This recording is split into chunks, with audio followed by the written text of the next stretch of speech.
Good morning, sir. Namaskar. Two things I've never been in my life are thin and nervous. And I still haven't been able to get over the former, but the latter is still very operational at this moment. It's because I don't know what to say, because I feel I've lived with you in this last week. I've done all my research, watched all your shows. See, you have done your homework, but because I'm homeless, I've not done my homework. I've done a fair amount of my homework. I've watched everyone from Anupam Kher to Juhi Chawla in conversation with you, Barkha Dutt, to a very subdued Arnab Goswami as well. I do believe in your mystical power because you managed to achieve that. And I think that is not anything lesser of an achievement than you've done with your span of tremendous work, Sadhguru. So my felicitations on that achievement. And more than anything else, when I just saw the AV that all of us saw, I've heard all these terminologies associated with you, which is from, the monk on a motorcycle, rock star spiritual energy. And I saw that happen. You're on a motorbike, you're flying a helicopter. So there are so many terms that I said, rock star spiritual energy, and I want to create my own one and say, you're like almost the Santa Claus of spirituality, because you bring the energy through that chimney of life, and I think have really touched so many millions of people across the world. So we're blessed to be in your presence at this moment, and I can't wait to be in conversation, which is, I'm going to start, but I just want to start by saying that this is truly an honor, so thank you.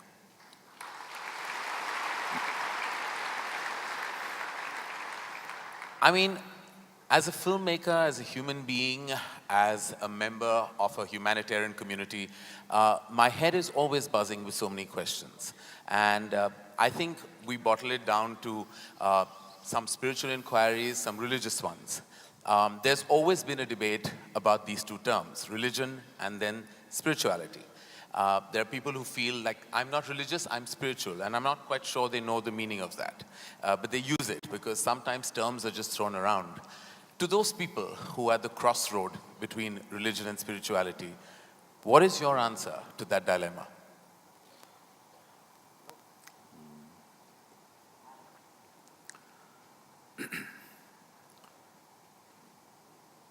So we must understand this. It is in the very nature of human intelligence that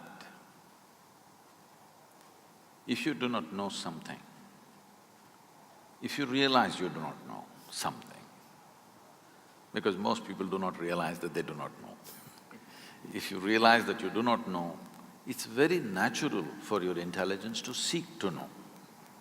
It doesn't need a guru, it doesn't need a scripture, it doesn't need somebody to introduce that to you. It is in the nature of your intelligence that you wish to know.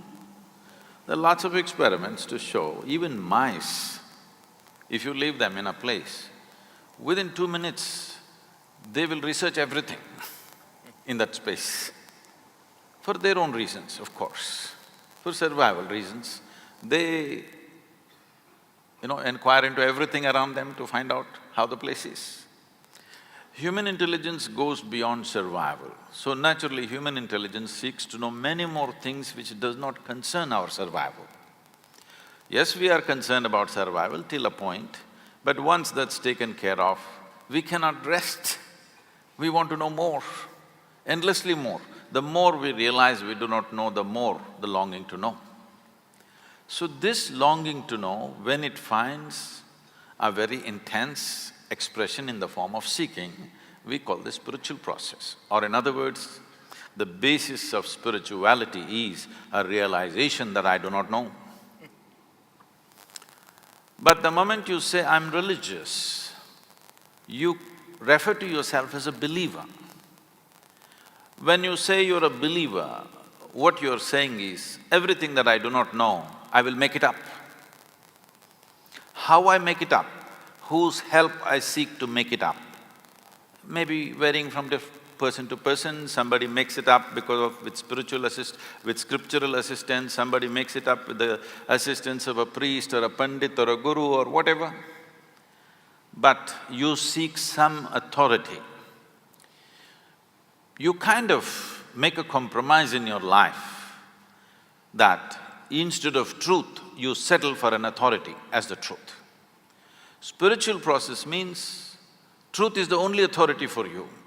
Authority is never the truth for you.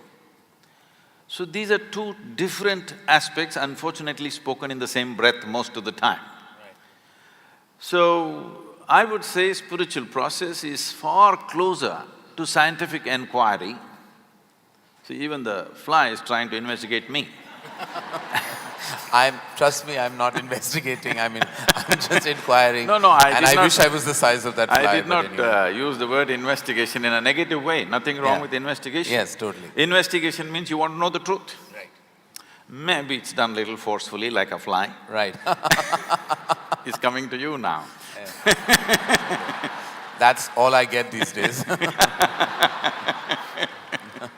No, if you get to fly, what more? Yeah, so well, you manage pretty well. I have a fear of turbulence, so flying is not really on my top three things to do in life. So, spiritual process does not demand belief because belief and spiritual process cannot go together. Spiritual process is a constant inquiry. It is a way of sharpening your questions so that they dig deeper and deeper, not into something else but into yourself, the nature of your existence. Because the nature of human existence is such that in our experience, the only thing that you can experience is yourself. You actually believe you're experiencing many things, but you only know everything the way it happens within you. You do not know any other way. Even now if you see these people, it looks like they're there, but actually you know them or you see them only the way they projected in the firmament of our minds. There is no other way. There is no other way for you to experience this life except the way it happens within you. Now, spiritual process is a constant effort to see that the way that it happens within me is not a distorted vision, that my mirror is not a wonky mirror, it is a plain mirror, that it shows me things the way things are, it doesn't distort anything. Because of my thought, because of my emotion, because of my attachments, because of my identities, because of the philosophies and ideologies that I identify with, I can distort my mirror. Now I deprive myself of all that so that I have a plain mirror and I get to see everything just the way it is. This is spiritual process. No, well, thank you, because that's always been a continued dilemma. And I believe that the word spirituality is sometimes misused, where there's not a grave understanding of what it really is. And as you said, that the I don't know has immense power. And I think acknowledging the I don't knows of your life really means everything. And I wish people would start doing that, because according to me, sometimes delusion is the biggest disease that plagues humanity, when you're not aware of your own self. No, there are all kinds of idiots on the planet. Yeah, we work with many of them. But we must understand this. In the very nature of who we are, it is like this. If you do something stupid today, tonight your intelligence will bother you. Why did I do this? This is the nature of human intelligence. But the moment your stupidity is either scripture endorsed or God endorsed, you can go on doing the same idiotic thing with enormous confidence. It gives you confidence without clarity. Confidence without clarity is a disastrous process. If you do not have clarity, at least you must have hesitation.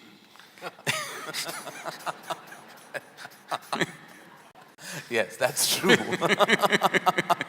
Well, I have to say that, I want to personalize this a little bit. I was at a crossroad about 13 years ago, and my father was very critically ill. And at that juncture of my life, and before that, religion was organized in my life. It was what was taught to me. It was what I thought the right thing to do was.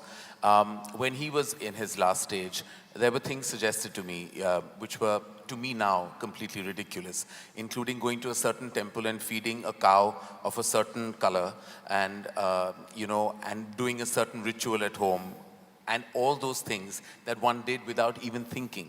Because as you said, when you spoke about the idiots on this planet, I was definitely one of those in that stage of my life. But sometimes you reach a critical stage where you seek any kind of desperate measure and you try to kind of hold on to any hope that even something that is advocated to you that goes against your grain of intelligence or thought.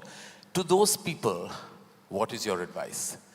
Who have reached the end of their rope and are hanging on and holding on to anything, be it religious, be it spiritual, or be it an unfounded piece of advice?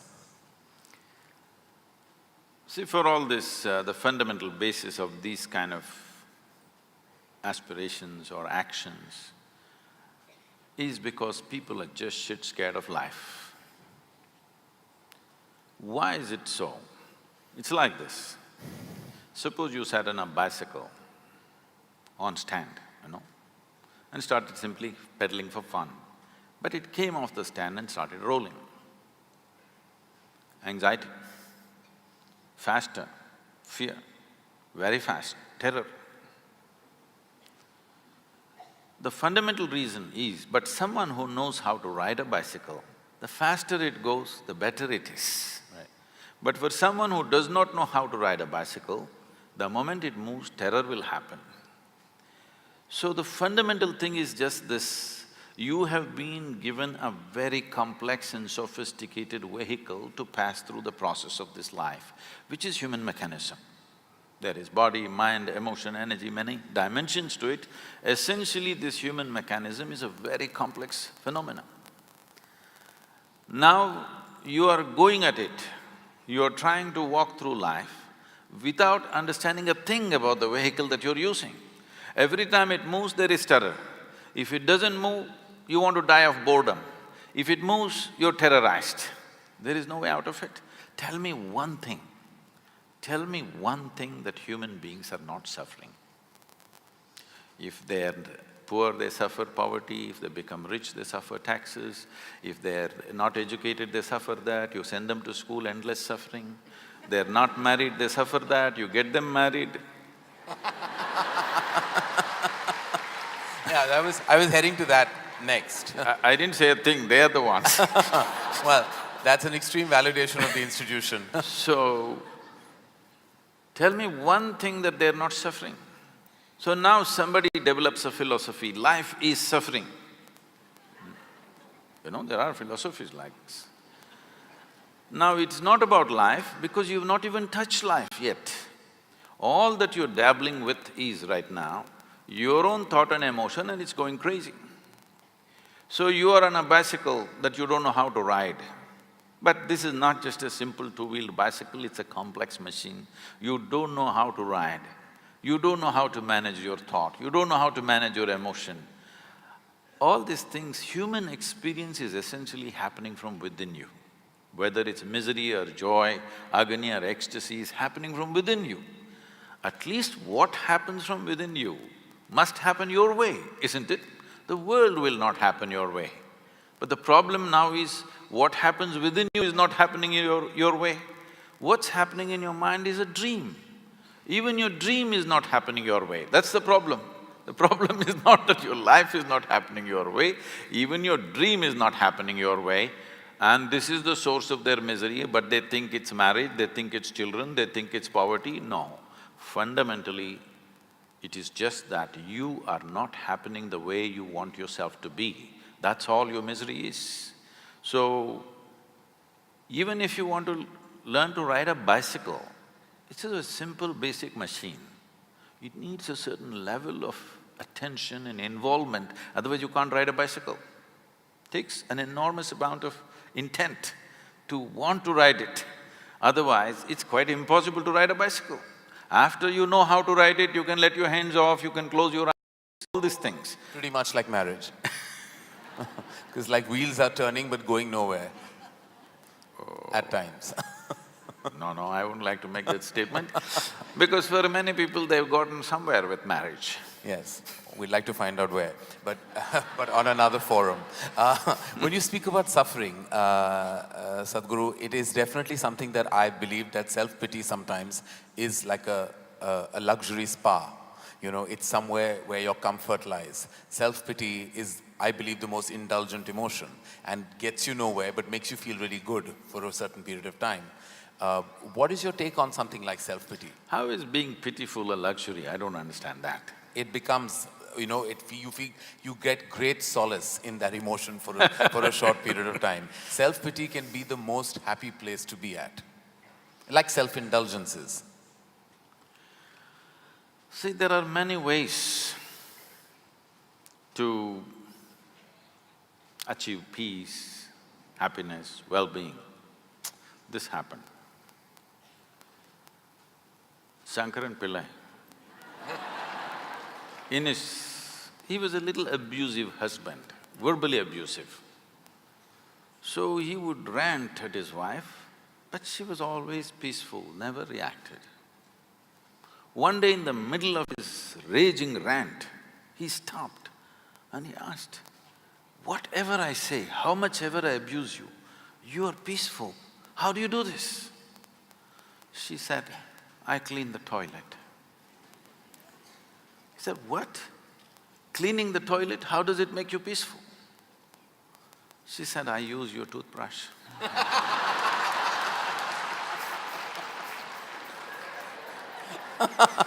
So, don't fall onto that.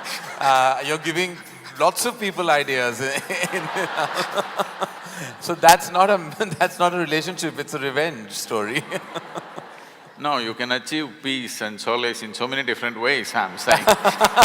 Which is what you said, to draw from within, to find your solutions. Because the most exciting line that I read was that life can't touch you, can't scratch you.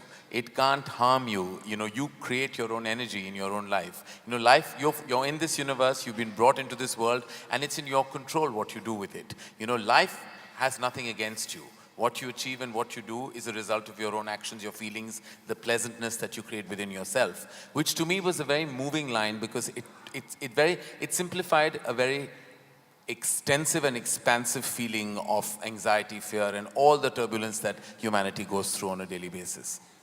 To me, three pillars of our existence are pretty much, family, fortune, and farishta, which is what I believe a result of God, religion, everything else. When we talk about family, Sadhguru, there are few things that have always intrigued me, and I seek answers, or rather validation, from a higher energy such as yourself. It's like I've always questioned why there's an organic distance between a father and son, why there is always that angst in that relationship. And I'm sure there are many in this house that have experienced that emotion in their own homes and their own environment. Where do you think the origin of that distance came? Because every generation makes the same mistake, which means they're not learning at all. Yeah. When we say family, in Italy, family meant crime. Crime. Yeah, mafia was always referred to as the family. Family. Yes. So in a way, it's a kind of crime. It is the most basic institution in the making of a society, but it does not mean you must remain basic, because this is a biological identity that we have. Biology is a reality, we can't deny it. Obviously, this was in some way, at least to a certain extent, our parents gave this to us, one part of it at least. Today the way it is, the way it looks is essentially because of them. Well, it was given to them by somebody else, that's another point, but to us it was given by them. So it's a biological identity. This limiting oneself to one's biological identity for an entire lifetime is a crime, because it creates so many things. In this country has suffered a lot from a long time. Just now you released the Mahabharata video. Entire Mahabharata is family problem. It is Dhritarashtra syndrome. We are still suffering. My son is best, no matter what. Even today we are suffering the same thing. My son is best and he should become the king no matter what. It's not Some sons haven't managed very well, some have. So, Family is a basic identity that we are born with. It's a wonderful thing when you're a child, because without that family support, you wouldn't be who you are today in many ways, okay? With all due respect and regard and great respect for the family, because human creature is born in such a way that as soon as you fall out of your mother's womb, you're not ready to get up on your feet and do things like other creatures. It needs a long gestation period before a man becomes a man or a woman becomes a woman. There is a long period where the incubation of family is most important and vital, there's no question about that. But you're supposed to grow beyond that identity. But a whole lot of people just never grow beyond that identity, for which they suffer, and sometimes if they're born in certain places, they make the entire nation suffer.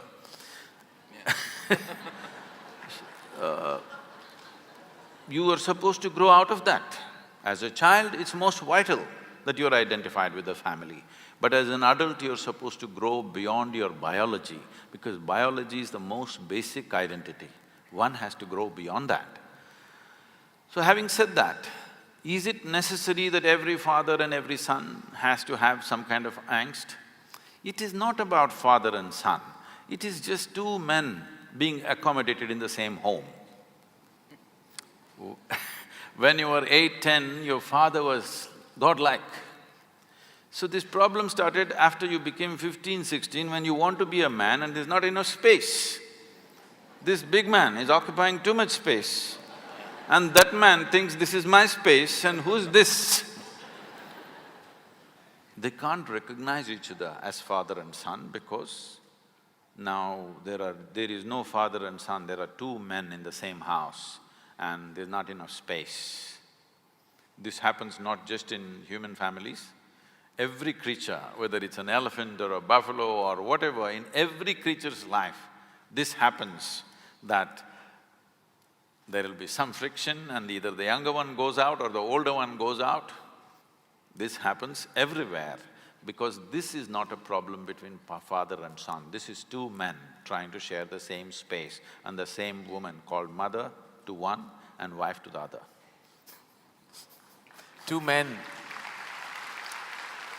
Well, that certainly breaks a very strong myth that this country is operated with, because the problem was always meant to be two women in the same house, and you just changed it on his head, which I believe is true.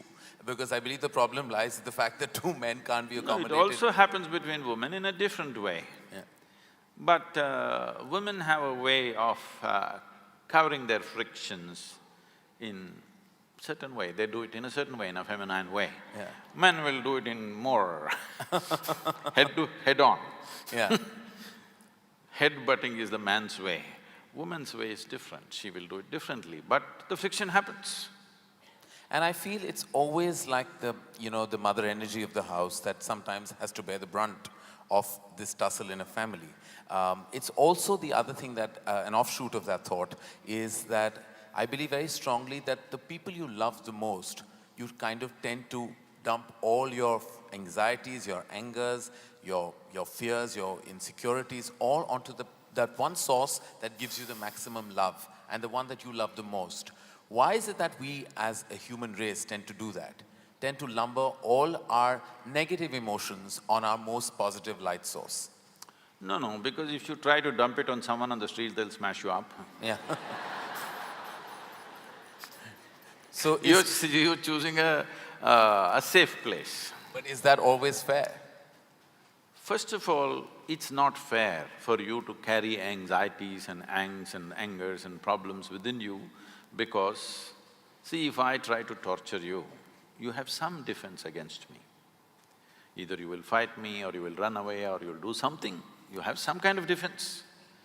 But if you start torturing yourself, this is the most helpless creature. Right. No, most defenseless. I'm telling you, even an unborn child, if you poke like this, he responds, he defends himself in his own little way, okay? But this one is completely defenseless. When you start poking yourself, this is a completely defenseless life. So the worst kind of torture, the lowest level of mind is one who tortures himself. But they always think they are the highest level of people. I suffer for everybody. You bloody suffer anyway. If there is everybody, you will dump it on them, otherwise you'll simply suffer. Yeah. People come to me and say, Sadhguru, I can't bear with my mother-in-law, she's impossible. My husband, after all, her son. My wife, oh, she's terror for me. My boss is not even human. Like this, it goes on. I tell them, you come, don't worry. I'll give you a nice place to stay, I'll give you good food. Nothing to do. For your life, I'll take care of you. Only thing is, I will make some random checks on you. When I check, you must be joyful. If you're miserable, I don't believe in feeding misery. Right. So, you leave them in one place for 24 hours, you will see how they will mess themselves up. So when you're alone, if you're miserable, you're obviously in bad company. Now you're thinking, because of this person I'm suffering, because of that person I'm suffering, just stay alone by yourself, without any entertainment, without texting, without television, without reading, simply sit in one place. Joyfully, let me see. Most people can't stay there for 5 minutes, believe me. They are not on Facebook, they are not on Twitter, they're not this thing because they have something to say or because they have fallen in love with the world, no. If they stay alone, they'll go crazy. That's a fact. What is… I mean, sorry to break that train of thought, but what is the solution to that kind of feeling of just not enjoying your own space? Because we have not looked at how human mechanism works. It is like you have a super sophisticated machine. This is the super computer. This is the machine which dripped supercomputers, isn't it? Right. I'm asking, have you read the user's manual? That's all it is. The entire yogic system is just this. This is not a philosophy, this is not an ideology, this is not a religion, this is not a teaching. This is just the user's manual, how your body should sit, how it must breathe, how the mind should be, how the emotion should be, how the energy should be, what are the things you can do with it, how should you keep it so that this will function at its highest possible level. See, the cell phone companies have been doing some research a few years ago and they found only 7% or only 3% of the people, no, 97% of the people are using only 7% of the cell phone's capability. We are not even talking about today's smartphones, we are talking about the dumb phones. So 97% of the people are using only 7% of a small gadget. If that is the fact, how much do you believe are people making use of this tremendous gadget? Just on the surface, because they never bothered to read the user's manual. If you tell them this, they say, Sadhguru, can you give us the user's manual? It's written into you, you have to spend some time with this. This was written by the source of creation, not by me or you, isn't it? You must learn to read. The problem is illiteracy. See, suppose you have not learned the alphabet. Well, you have learned English alphabet. Let's say I'll give you a Tamil book. You look at it, does it make any sense to you? You don't know the alphabet, it doesn't mean a thing to you because you do not know the alphabet. Now, this is the problem, that in today's society, in modern education, we have not even brought fundamental literacy towards how to read this book. Because we've never read this, by accident we are managing it. If you manage by accident, sometimes it works, sometimes it doesn't work. One moment you're happy, next moment you're miserable, one moment you're peaceful, another moment you're in turmoil. I was I'll cut the long story short. I was in Tel Aviv and somebody came and greeted me, Shalom. I said, what does that mean? He said, this is the highest way of greeting. I said, that's your opinion, but what does it mean? He said, no, this is really the highest way of greeting. I said, all right, but what does the word mean? He said, it means peace. Then I say, why is peace the highest way of greeting unless you're born in Middle East? In South India, you come up to me in the morning and say, peace. I will ask, what's wrong with you? I'm saying if you deprive yourself of something for a long time, suddenly it becomes godlike. If you've not eaten for 10 days, even if God appeared, what's the prayer? Food, of course. So, once you deprive yourself of fundamental things, I'm saying fundamental things because to be peaceful and joyful is not the ultimate goal of life. If you want to enjoy a meal, you must be peaceful and joyful.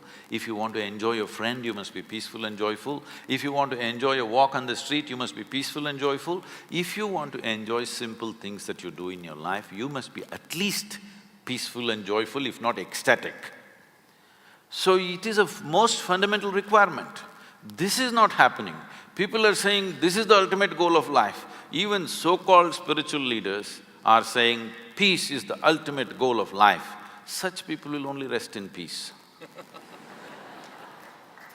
For those, I mean in what I believe surrounds us all is urban angst.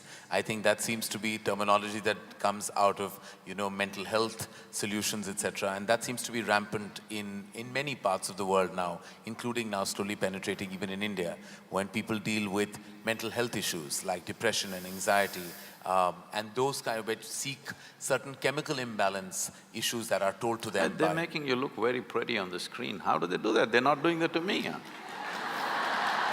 They're making my what? My… Look at yourself there. Am I looking pretty on screen? Yeah. See? Okay. Well, they're not doing that to me. You're looking stunning to me, sir. Stunning is another word for shocking. Well, I was trying to find another adjective to counter that, but back to me and my mental health issue. I really want to know, it's such an order of the day today. Everyone seems to it's almost, and I hate to say this with any, and I don't say this with any kind of disrespect to people's personal circumstance, but I almost feel like today it's talked about like it's almost a fashionable issue, where I think it's a very serious issue. When people talk about mental health issues like depression and anxiety and seek counseling to sort those issues out. And then the diagnosis at times is chemical imbalance and medication is given. And then well, I know you hate the word philosophy, but all your teachings are definitely about finding yourself and seeking that pleasantness from within. But to those who are not strong enough to achieve that and seek this assistance, what is your take on that? Let me correct one more thing in the question. This is not a teaching, this is just a technology.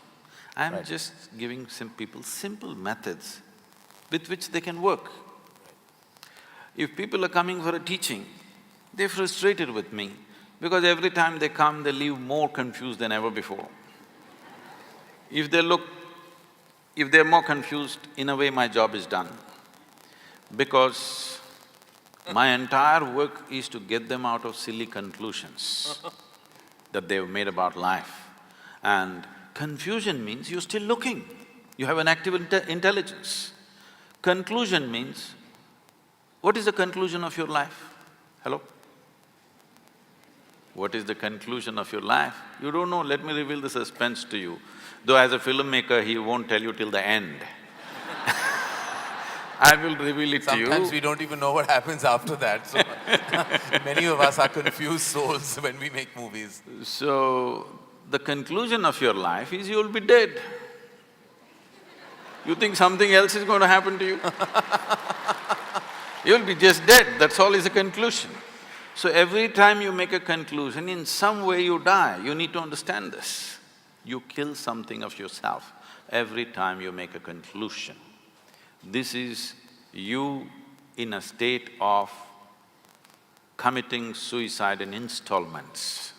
You may call this religion, you may call this philosophy, you may call this being socially whatever, But fundamentally you're committing suicide in installments. This is why when you look at a child and yourself, you're less alive than a child. As you grow up, should you become more alive or less alive? Unfortunately, most adults are less alive than children, isn't it? You must be more alive, but unfortunately you're less alive. Maybe your physical agility will go down with age, but your aliveness need not go down. Aliveness is going down because you're continuously making conclusions and conclusions and conclusions. As you conclude, you become less and less alive. You know, there is that famous parable, which is all over the place, about Adam and Eve. It seems God told them, it's a dumb couple. Kind of, yeah. Look at what we had to suffer as a result of them. No, not because of that, because they didn't know what to do with each other. So God told them, you eat whatever you want, but don't eat from this particular tree. You know what tree that was? No, apple means in Old English just a fruit. What? Knowledge. Your parents tell you, you must eat the fruit of knowledge. Your teachers insist that you must eat the fruit of knowledge. Everybody in the society always trying to shove knowledge down your throat. But it seems God told you not to eat the fruit of knowledge, and by eating that Adam and Eve fell. It is not about that Adam and that Eve, it's about every Adam and every Eve. The moment you eat the fruit of knowledge, you fall, because your idea of a knowledge is the conclusions that you make about everything in the universe.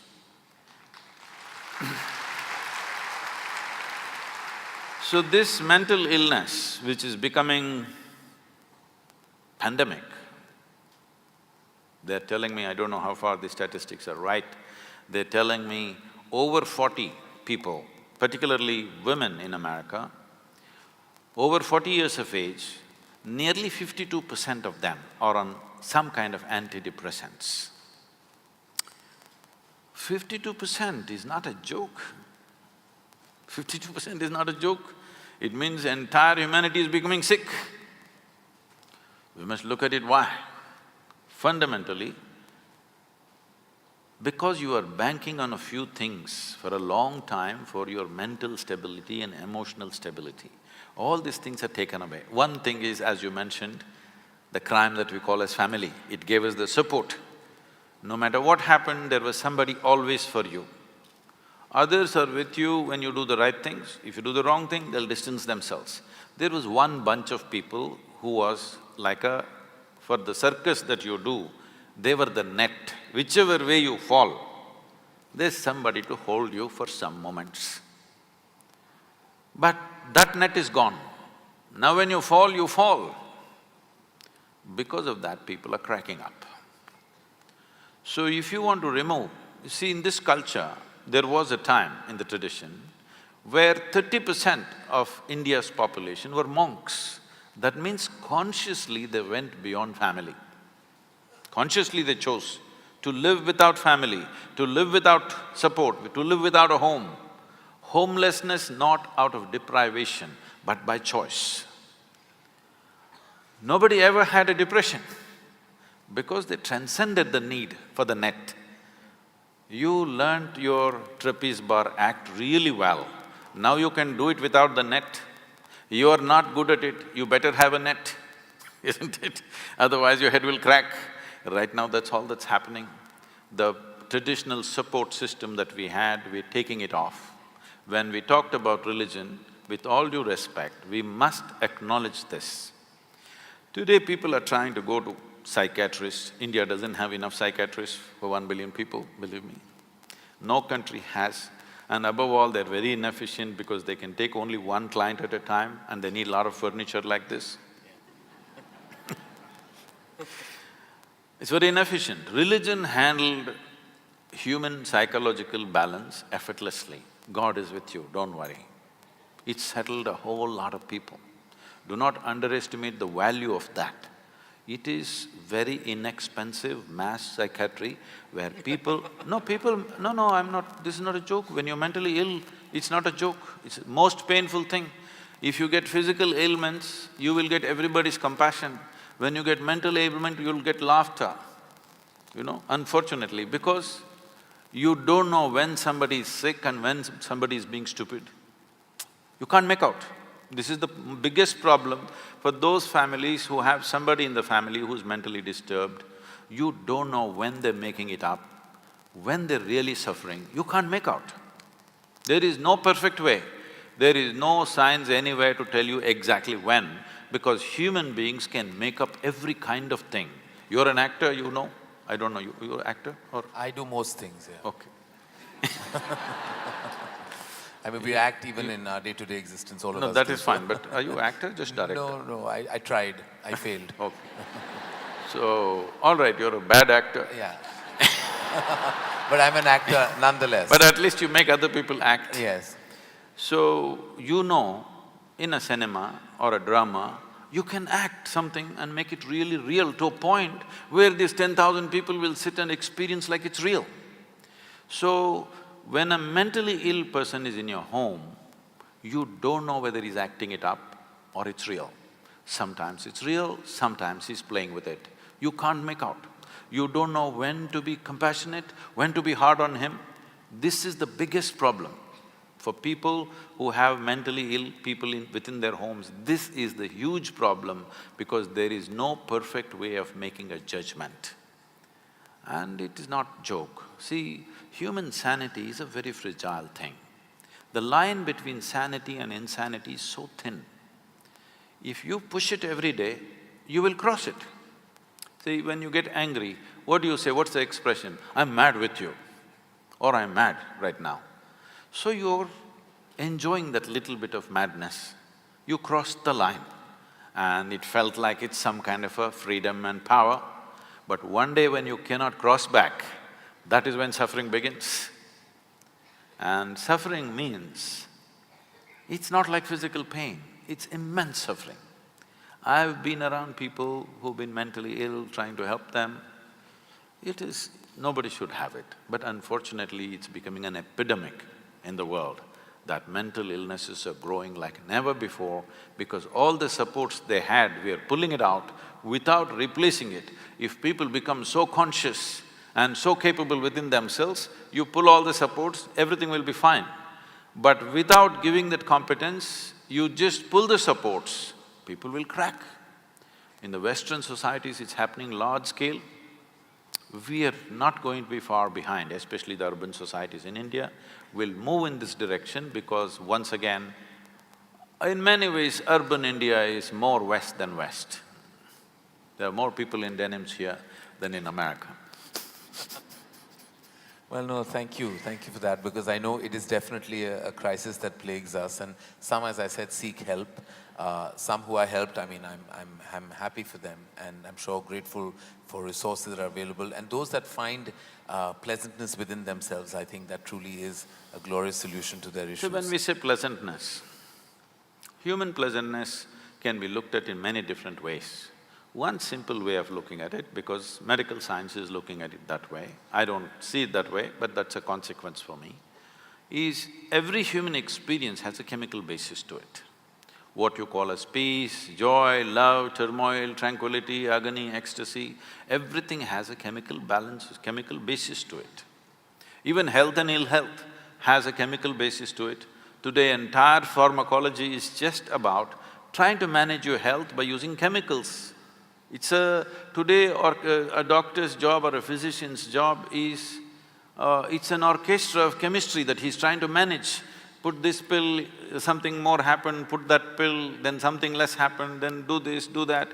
Trying to manage the orchestra of chemistry because this is the most complex chemical factory on the planet. Right. This is a very complex chemical factory. Managing it from outside is very, very difficult. But you could manage it from inside, but you must have access to your insides. If your innards are not available to you, then how do you manage it from inside? You only try to manage from outside. Even mental illnesses are largely being managed by chemical input. But all the chemicals that you can think of on this planet are in some way already present in this. Whether you are seeking medically prescribed drugs or you're going for the backstreet drugs, whatever you're going, essentially you're trying to bring pleasantness within yourself. Right.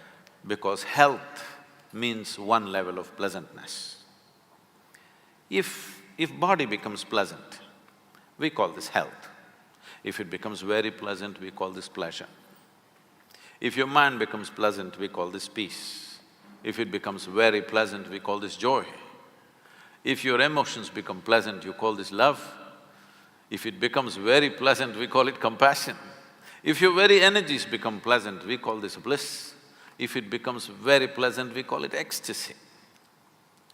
If your surroundings become pleasant, we call this success. Yeah.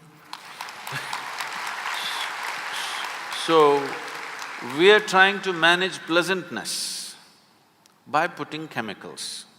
To what extent means, the statistics are out now. In United States, they're saying 70% of the population is on some kind of prescription medication.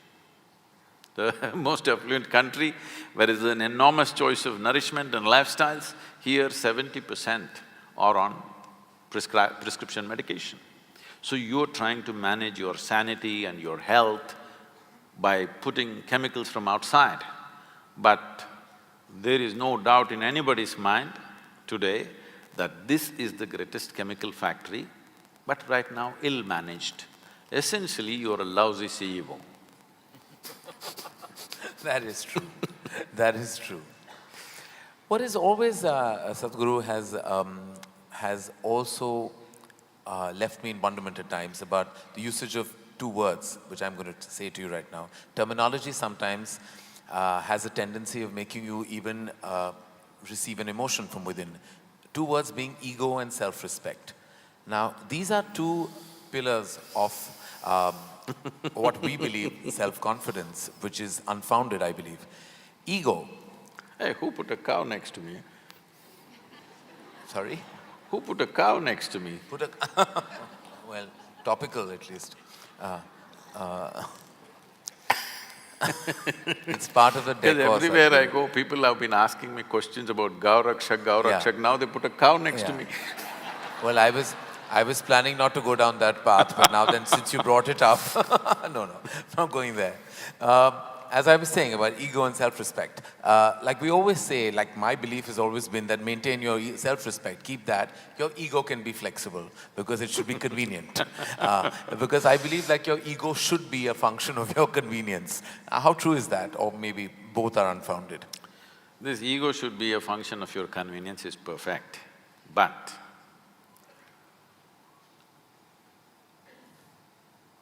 nobody knows where ego is within themselves. Do you know?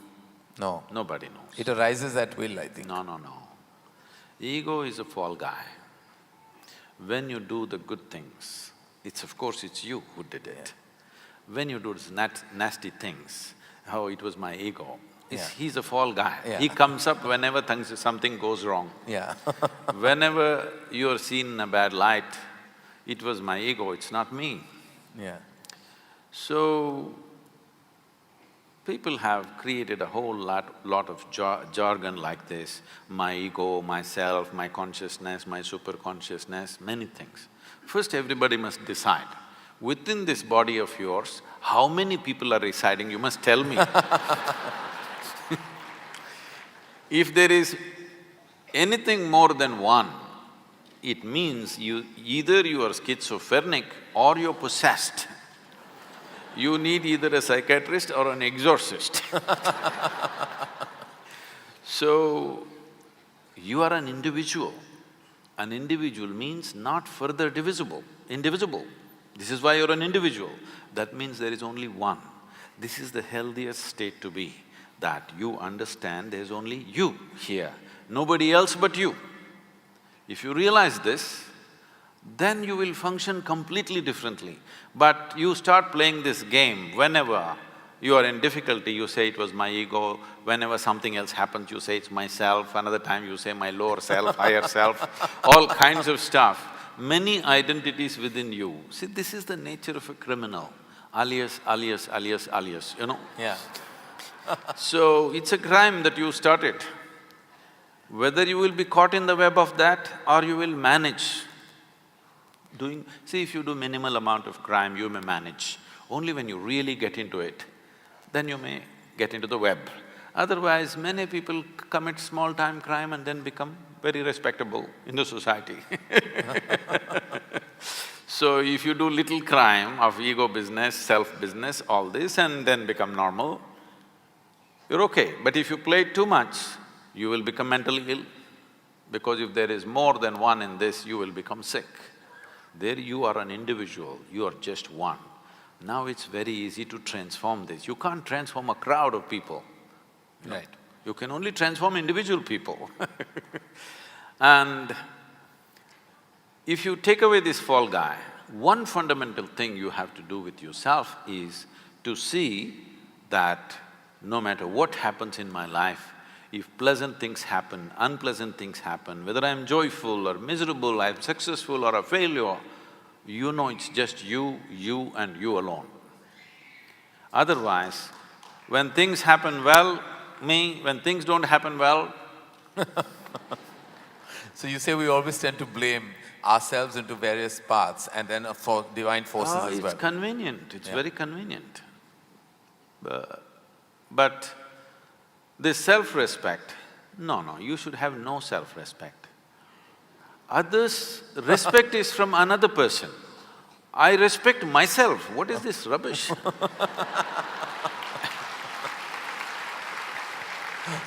Somebody else respects you because they see some value to you, it's nice. Yeah. But I respect myself, what is this? It's gone further in the West and people say, I love myself. See, to respect, to love, the very word they're using is, there must be two. You can love somebody, somebody can love you, you can respect somebody, somebody can respect you. But I love myself, I respect myself, this terminology is this terminology of the insane. But it's becoming popular because the numbers are growing. By the hour. I don't say by the hour, then we will be blamed. By the day. By the day, okay. We get that, we sign, seal and deliver that. Is there a ceiling to extremity, to extreme emotion, like love? When you love something, is there a time that you have to stop? Is there any such thing as stopping the extent of your extreme emotion? And I feel that about even the negative emotions. When you love someone, how do you really stop the extent of it? I would say, please, I want you to listen to this carefully because you will immediately tweet, Sadhguru said this. This is a dangerous world today. If you love, love strong. If you hate, hate strong. Whatever the hell you do, live strong. It's very important. Yeah. Otherwise, you live an insipid life, not knowing a thing about anything. When Adi Yogi gave the yogic principles, he said, anything in your life, it doesn't matter what. I've been telling people, they're not grasping it, they think, because too much this, what to say, flowery teachings have gone into people. They're not looking at what works and what doesn't work, they want something pretty. I'm not interested in what's pretty and not pretty. Whether it works or not is the only thing. Ultimately, what works is very fantastic. Right. So, even if it's anger, not necessarily love or compassion, even if it is anger, just stay on it for 24 hours. Anybody, I'm saying, just try this by yourself. 24 hours, stay intensely angry, let me see. Believe me, at the end of 24 hours or well before that, you will be enlightened. But you will see you are not capable of being angry, because to stay intensely angry, you need enormous energy. It burns you up. Try one day, 24 hours, stay angry, you are irritated, that you can manage for the rest of your life. Stay angry, really super angry for 24 hours, let me see. You can't manage more than 3 minutes, believe me. You will feel drained out because it takes enormous energy. There are yogis who live like this. They are simply angry all the time. All the time, not about anybody or anything, simply angry, just like that. It works wonderfully, it works much better and quicker than love.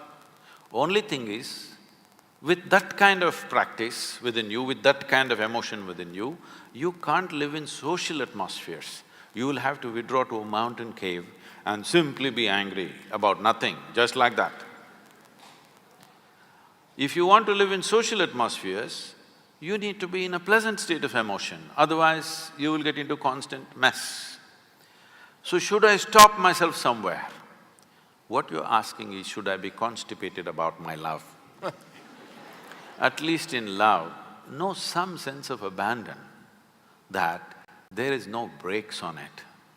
I would say on everything in your life, in your car you must pull out all the pedals, only throttle should be there. Yes, in your life there should be only throttle because brake will happen when you die. It's not for you to brake every day. It's not for you to control. Your life will be curtailed somewhere. That's nature's business. Your business is to be full on because life needs your support. Death is super efficient. Did you ever see death happening inefficiently? Hello? Wherever it happened, it was a perfect death, isn't it? Never happened inefficiently, but life happens inefficiently. Life needs constant support. Death does not need your support. Stopping something is death, in a way. So to love you're afraid, to laugh you're afraid, to cry you're afraid, to everything. Nothing is done with abandon, everything with constipation. Learn to do something with abandon, because if you do not know at least how to scream in abandon, there is no way you will ever know how to meditate or to be spiritual, because spirituality is a state of total abandon, complete state of abandon. I endorse that and will try and live by that. But what happens when a positive emotion reaches its extreme stage and ventures into a dark area? Like love can also transfer itself into obsession. See, you are referring to… See, it's like this. Suppose you don't have legs, and if I say, come, dance, you say, no, I cannot even walk without my crutch. So I cannot walk without my crutch, or I cannot live without you, are not different. This is a very dangerous territory I'm entering. But it is a fact, I cannot walk without a crutch or I cannot live without you is the same thing. Because you're misunderstanding your dependence and a certain relationship that you hold with somebody as love. Let's look at this thing of what is love. See, it's a certain blossoming within you. Now, who are you in your life? Who are you using as the manure? Filth. See, this flower is fragrant not because somebody sprayed perfume to the roots. It is fragrant because somebody put filth to the roots, isn't it? So now you found a little flower within you of love. Who is your manure?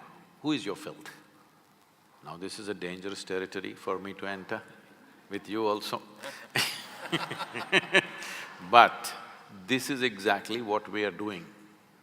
Now the question is just this, whatever is the most pleasant emotion within you, are you capable of bringing it on by yourself, or are you in a dilapidated condition of technology that you are a push-start machine, that somebody has to push you, otherwise you cannot be.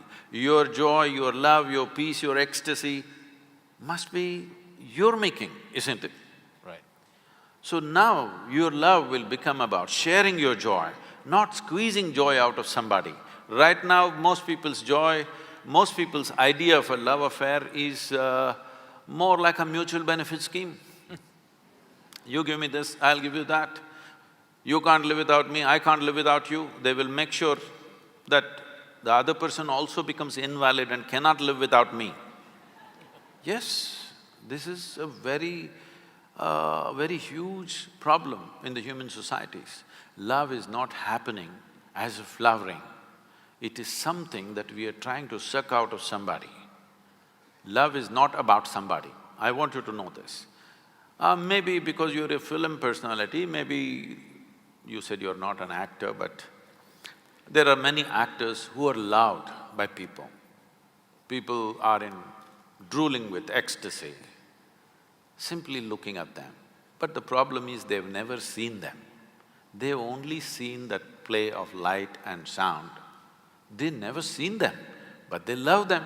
So what I'm saying is, you're capable of loving somebody, that person may not exist, he may be animated, but you still love and you're experiencing all the fruits of love. I'm saying love is something that you do within yourself and blame it on somebody. You can do it by yourself. For a long time in this country it's been there. There have been Mirabais and Tukarams and others, they taught you don't have to love and to be in an extreme state of love, you don't need anybody. You can simply do it by yourself, and not just in emotion. Even physical ecstasies happen to them simply because they are in a great love affair with someone who is not even here, all right? So, it is something that you do within yourself. Right now you're in love with somebody here, that somebody may not even know that you love them, but you can experience this, isn't it? You don't need the support from the other person. This is an experience that's happening within you. Love is within you, if you wish. It is not that it's sitting within you, there is no such thing. You are capable of variety of emotions. If you want, you can make it a very sweet emotion. If you're in a very sweet state of emotion, people say, oh, he's very loving. You may not be loving in the real context of how they understand, but you're in a pleasant state of emotion, so naturally you do pleasant things, so people think you love them. So make love an island, not a country. No, no. Make love the universe, not an island. Because right now, when you say, I love you, this particular person, you only, when I look at these people, I look at them like this one person, this is an island love. Yeah. It is too discriminatory. This one face in this 10,000 faces I love, rest. Depressing looking at them. This is a very island love. I know you're in an island city, but it's time To go beyond. It's time that you understand love is a happening within you. Maybe somebody stimulated this, you're grateful to them that they ignited this within you, but love affair is yours, isn't it? It's an inner experience that's happening to you. Somebody is providing the stimulus, we are grateful to them that they are providing this. But they are not causing it, it's been caused from within. And once you understand this, why wouldn't you be walking on the street lovingly? Why won't you look at a tree lovingly? Why won't you look at a buffalo lovingly? Why won't you look at the cloud lovingly? Because it is not something that'll get over. Should I control it? Why? Will it get over? There's no such danger. It doesn't get over. In fact, almost everything that you experience, the more you exercise it, the more it's available to you. Whether it's your love or joy or hate or anger, the more you exercise it, the more it's available to you. Because it's after all your making. Right. It's entirely your making. So when it's your making, why don't you enjoy it every moment of your life? Somebody is there, nobody is there, what is the problem? Well, that brings me to, I think, I believe, the mother of a virus that plagues a large part of humanity is expectation. I have a simple theory that I try to expect less because then I feel I'll be disappointed less. And I feel to curtail your expectation is possibly the toughest thing to do because we constantly expect from relationships, from the work we do, You're from just high talking to the energies. wrong guy about this expectation. I have the highest expectation of every human being on the planet. And I know and I know they will disappoint me. I will die disappointed, but joyfully disappointed. Now, joyful disappointment is a place, sir, that you've reached, but that is not an easy place to reach for most of us. See, these things are not like that. To be joyful or miserable is essentially your choice. It's a choice that you're making within yourself. Maybe it's an unconscious choice. Anything that you do unconsciously, right now unconsciously my hand can fly. But what I can do unconsciously, I can do the same thing definitely consciously also, isn't it? This is the fundamental difference between being human and every other creature. We are not doing anything different from what they're doing. We are doing the same things, but we do it little more consciously. Suddenly it's a different affair altogether. Same things, we eat, they sleep, we sleep, they reproduce, we reproduce, they die, we die. Only thing is, we are doing it little more consciously. Suddenly it looks like another world by itself. We think we are above them, only because we can do the same silly little things little more consciously.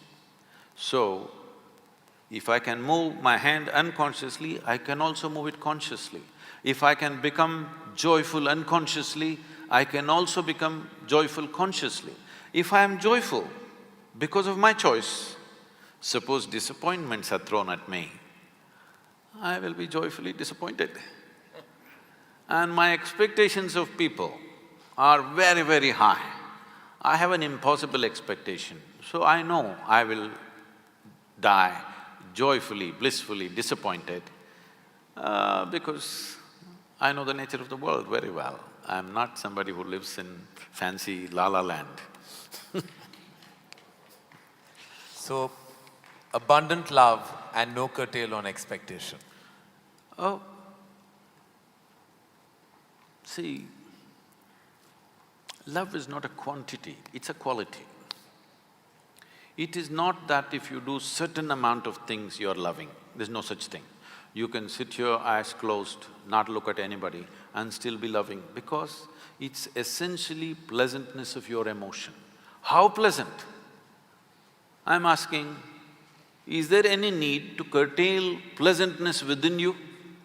Now I'm super pleasant, but if a child came, I might grab him and put him on my lap. If an adult comes, you don't do that. I'll do this, okay? A dog came, I'll just do this. But an adult comes, another person comes, you don't do this to them.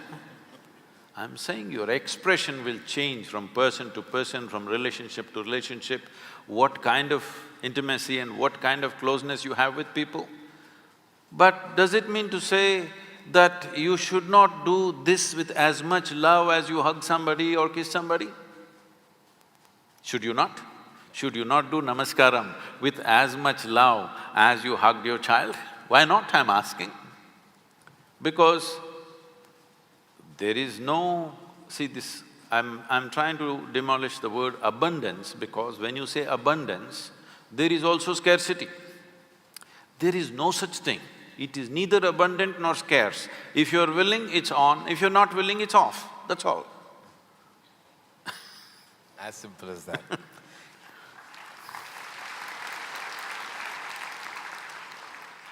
Fundamentally, there is always a need for so many things, even when in your process, your professional process, or where you garner wealth or income and you keep going, there's a need to constantly get more, than what you have. There's no satisfaction and a place to stop.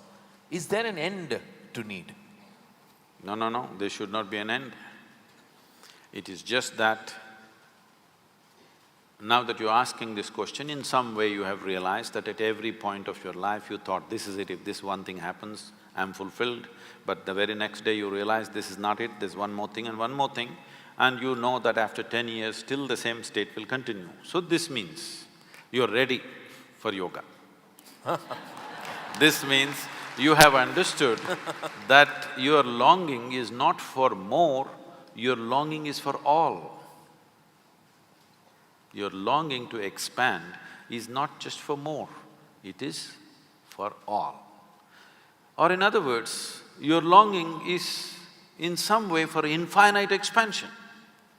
If you handle your infinite expansion unconsciously, and if it finds a very basic physical expression, we call this sexuality.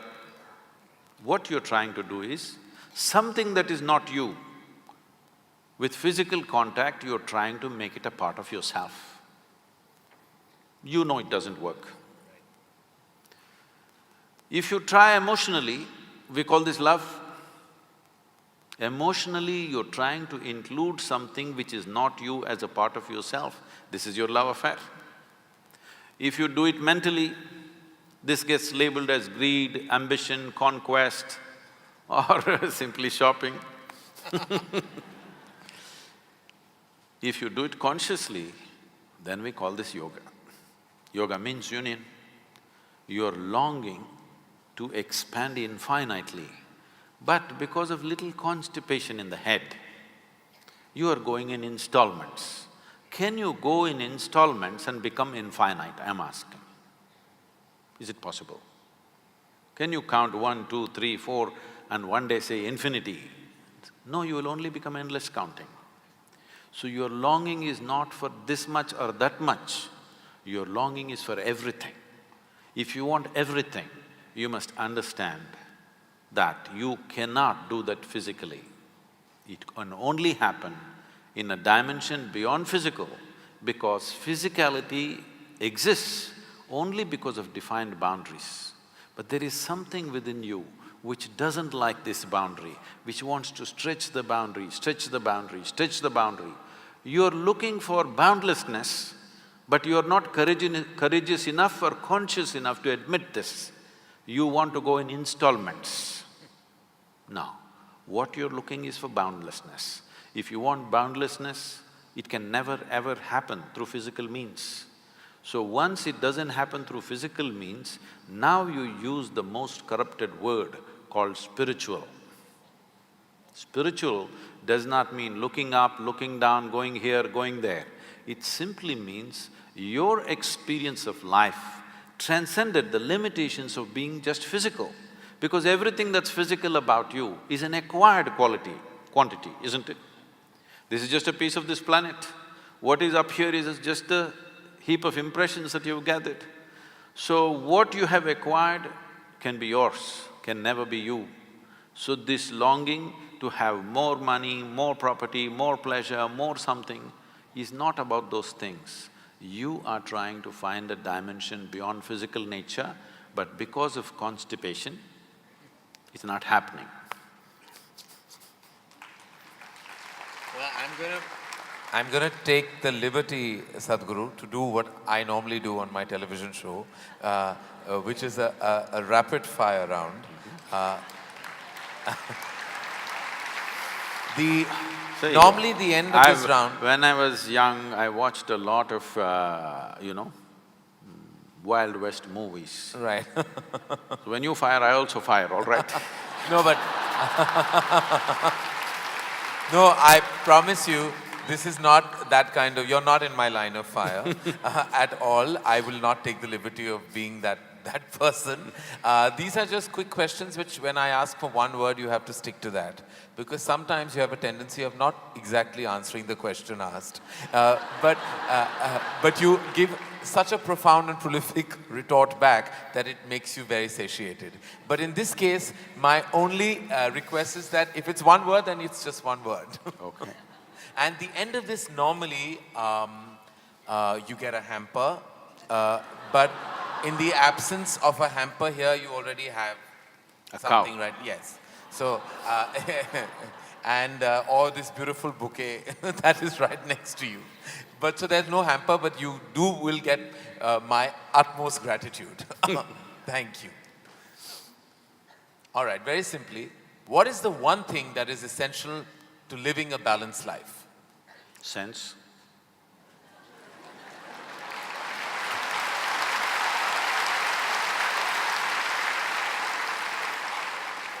What is the one thing we must absolutely do away with in order to lead a balanced life? Senselessness. Yes. All right. I thought that was coming. First thing that comes to your mind when I say the following. The first thing, organized religion. Madness. Marriage. Cohabitation. Competition. Stupid.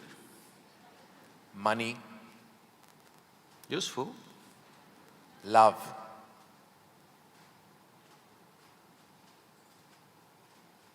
Can I say a sentence? Yes. I will allow that. Most beautiful, but unfortunately crippling for most people. If I can little elaborate that, see, if something unpleasant cripples you, something nasty cripples you, it's acceptable. When something beautiful cripples you, it's a true disaster.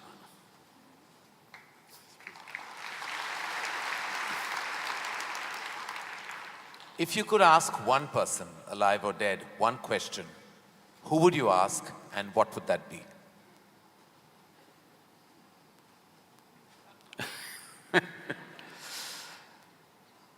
I really sorted out all my questions because I did not spend time educating myself or doing anything. I spent my entire life sorting out every damn question I had. I've kind of run out of questions. And you certainly have not run out of any answers and you never will. Best advice you have ever received? Nothing. Never. No. I never sought, nor did I receive. I made myself in such a way I'm incapable either of seeking advice or giving advice.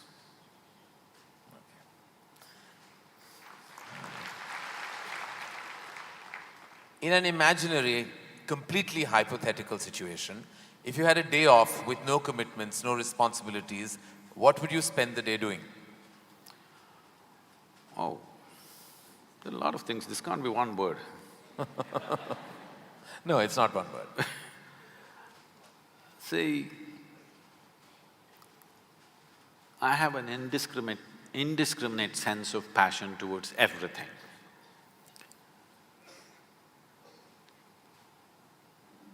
There were lots and lots of things I did at one time, but these days, time is not allowing me to do that, so generally if I have little time, all I do is play golf because that's safe and within the city and I can get back in time for something else to be done.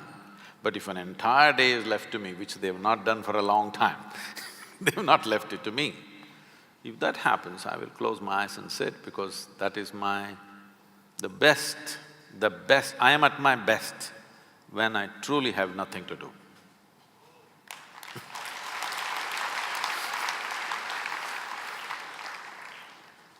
What is one thing you'd like people to remember about you at the end of your life? They must live so wonderfully that they don't even remember me.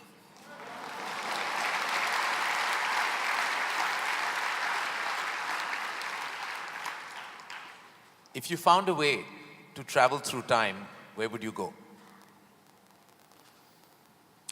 I'm kind of done with all those things. Your universe visited already, you have visas for every part of this ecosystem. If we can do some slow fire, Yeah. because that's a question with many ramifications. This, for example, traveling in the world, we jetted around and now we want to travel to the Mars, we want to travel to another place. And now that's not enough, we want to travel into the past and future. All this longing is again exploratory in nature. Whether you go on vacation to Maldives or you want to go to Mars, it is fundamentally exploratory. Maybe you're also thinking of relaxation and pleasure and whatever, but Essentially, it's exploratory, otherwise why can't you do it here? It's something that you want to do, you want to touch another place. This longing is there in the human being only as long as the life that you are remains in a seed form. That is, it did not sprout and blossom. This happened when Adiyogi was expounding the science of yoga and talking about the nature of the cosmos, how it's related to your individual self and what you can do with it. Then the seven sages who were with him, they asked, what is the nature of this cosmos? How big is it? Where does it begin? Where does it end? So he laughed and said, your entire cosmos, I can pack it into your mustard seed. Because your ideas of time and space are essentially because you're living within the framework of your intellect. If you cross that dimension, then there is no such thing as time and space. Everything is here and now. So, traveling through time, space, no, it means nothing to me because it's difficult to express, difficult to articulate. If I sound little… I have a reputation of being very logical, but if I sound illogical or silly to you, you can blame it on my jet lag. I just come from United States after 6 weeks, so you can say maybe he was jet lagged, that's why Sadhguru is saying something silly. But I'm fine. I'm saying this because you can't fit the universe into your silly little logic. Today's human being is too overly enamored with their own logic that they're missing the entire life. The gamut of phenomena that's happening in the existence is missed because the only way you can accept anything is it has to fit in to the square hole of your logic. Anything that doesn't fit into your logic, you will reject. In this, you rejected the entire cosmos. In this, you have rejected the magic of life. You have become a slave of logic and completely missing the magic of life. So, this time, space, all this stuff is because intellectually you're trying to dissect the universe and try to understand this. Tell me if you sit here, suppose you're very joyful, do you see, you will not know how the day passed off. And if you're depressed, do you see the day won't pass? So time is a consequence of the miserable nature of human existence. If you are truly blissed out and ecstatic, you wouldn't know what is a day, what is a year, what is a lifetime, you wouldn't know. There have been times I sat down, I didn't realize, I thought it's 5 minutes, but people gathered around and started molesting my feet. Well, because in their understanding, I sat there for many days or whatever. This idea of time and space is a very convoluted idea simply because people are stuck in the framework of their logic. My work, my fundamental work is to take people beyond the framework of logic into the true magic of existence, our own existence. But it takes a lot of time. Still, my reputation is of being very logically correct because I'm still trying to woo them still wooing them, you know. For the real thing to happen, they will take a long time, unfortunately, because they have become such slaves of their logic. What is the first thing you notice when you meet a person? Just everything. Everything. Everything. Past, present and future.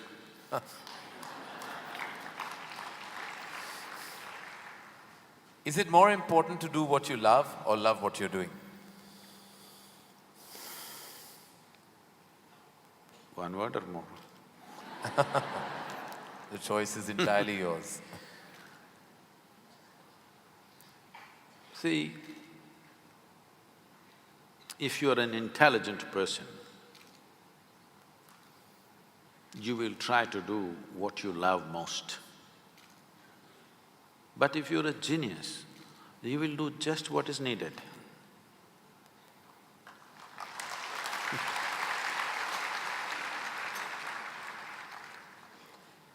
If you could be invisible for a day, what would you do?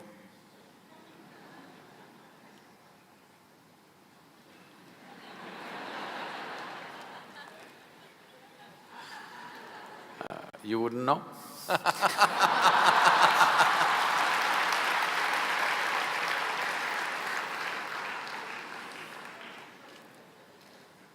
With due respect, what is your biggest weakness?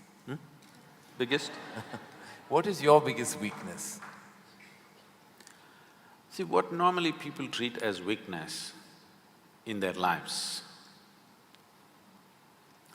Okay, let me give a normal answer. Why? Why am I going into all this? Already you said I'm what? What's the word? Sashayed.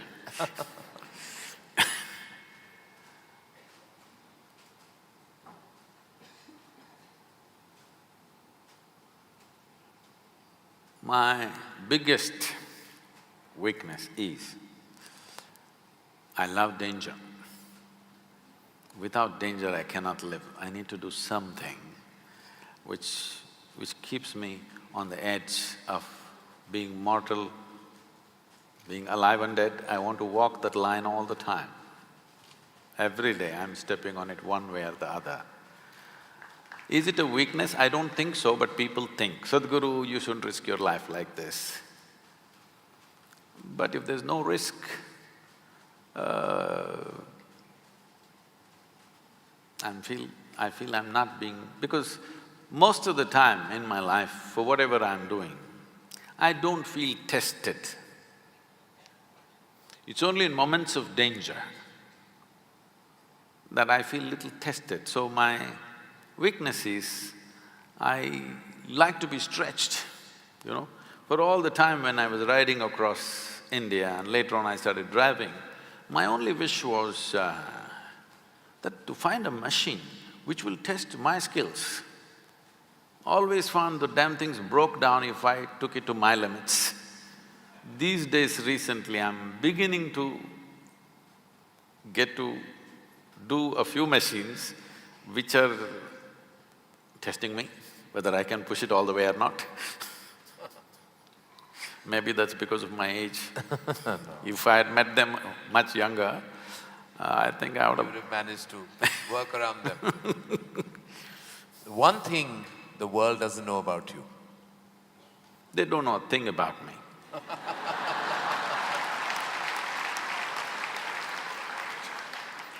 That's a fact.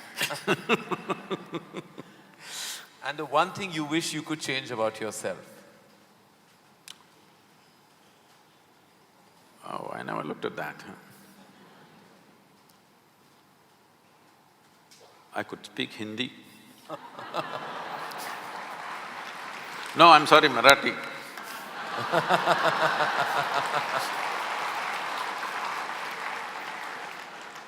The one thing you wish you could change about the world. Oh, a lot of things. One. Human beings. Desperately in need of. Sir, what would you consider to be your greatest achievement? I don't think there's any. Because I always fall woefully short of my own expectation of what I could do. So I never feel anything is an achievement. Is there a song you love and can listen to all the time? Oh. I somehow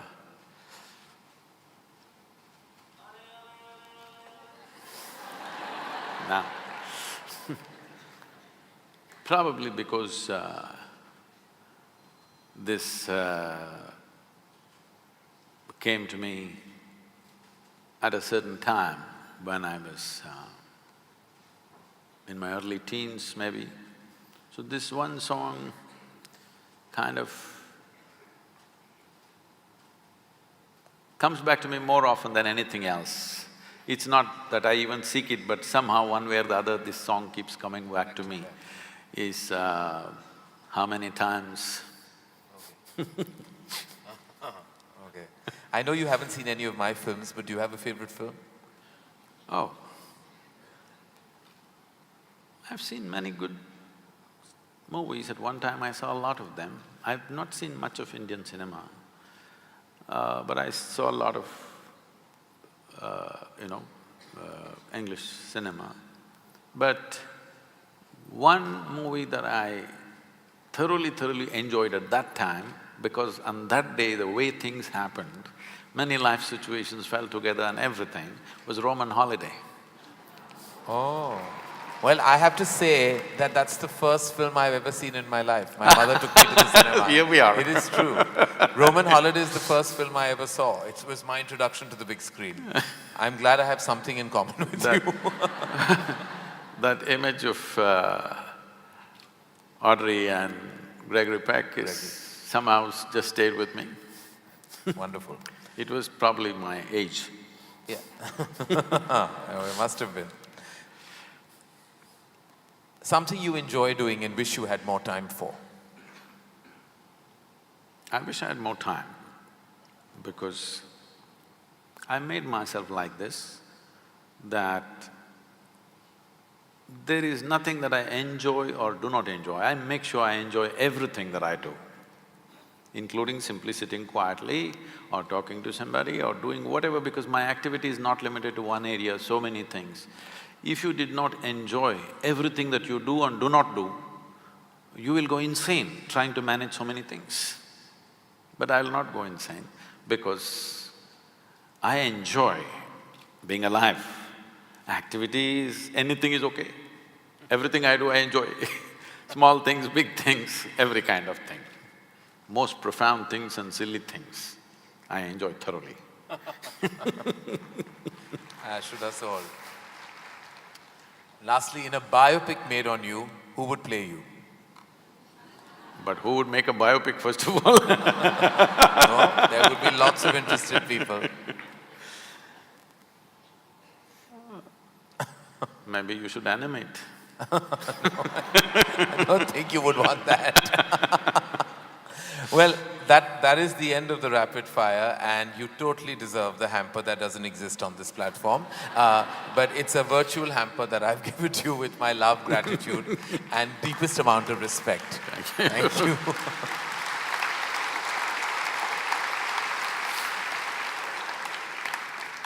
I think before we open questions to the house, it's integral for me to share that the last week that I spent reading about you and hearing everything that you had to say, so many people question you, including Juhi, who's in the house. It's been exhilarating, it's been enlightening, and more than anything else, I think it gave me a certain sense of understanding about where I am. Being at a crossroad of my life emotionally, and also now as a newfound parent, I read some of what you had to say about even parenting.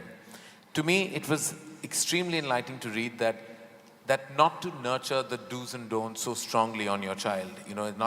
We all have theories of parenting, but I think just what I imbibe from what you had to say is that if I'm strong-willed and I exude a certain amount of pleasantness and I give out the right amount of energies, my child and my children will emulate that, imbibe that, and I don't have to constantly force-feed that knowledge on them. They will imbibe it from my energy source in any case. That is what I drew, am I right? No. Okay. See, one level right, but it's not a question of energy, and don't make simple aspects of life mystical, because my entire life is dedicated to make mystical very approachable. But generally in the society, people are trying to make simple aspects of life mystical. Rearing a child is not a mystical dimension of life. It's… millions of people have done it. For thousands of generations, people have done it. We are not reinventing anything here. It's just a simple biological process. Every creature does it. A bird is teaching its offspring to, find the worm, and the worm is teaching its offspring to escape the bird. All kinds of things are happening in their own way. Similarly, human beings are doing it, but as we get more educated, we become more fussy about it. There was a time that a whole lot of parents had 8, 10 children, they did not even know their names, number one, number two, they called them. But they grew up somehow they just provided the basic ecosystem and they just grew up. So let's not make it too whatever, because you can easily… Because today is a time of just one child or two children, and we become totally, overly emotional about what is ours, and we lose perspective of what is the reality. A child will grow up anyway. If they're nourished, they will grow up. Now, what should they grow up as? Should they grow up confused? Should they grow up strong? Should they grow up stable? Should they become sage-like? Should they become something else? That's a question. What they should become in the world is a social issue. That will be decided by the times in which they grow up and the exposure that they have. Now you become a filmmaker, not because you're intrinsically a filmmaker, because you're in Mumbai, you come from that kind of family and the atmosphere around you is like that, naturally you choose that. Suppose you were somewhere else, let's say 1,000 years ago you were somewhere else, would you be thinking of filmmaking?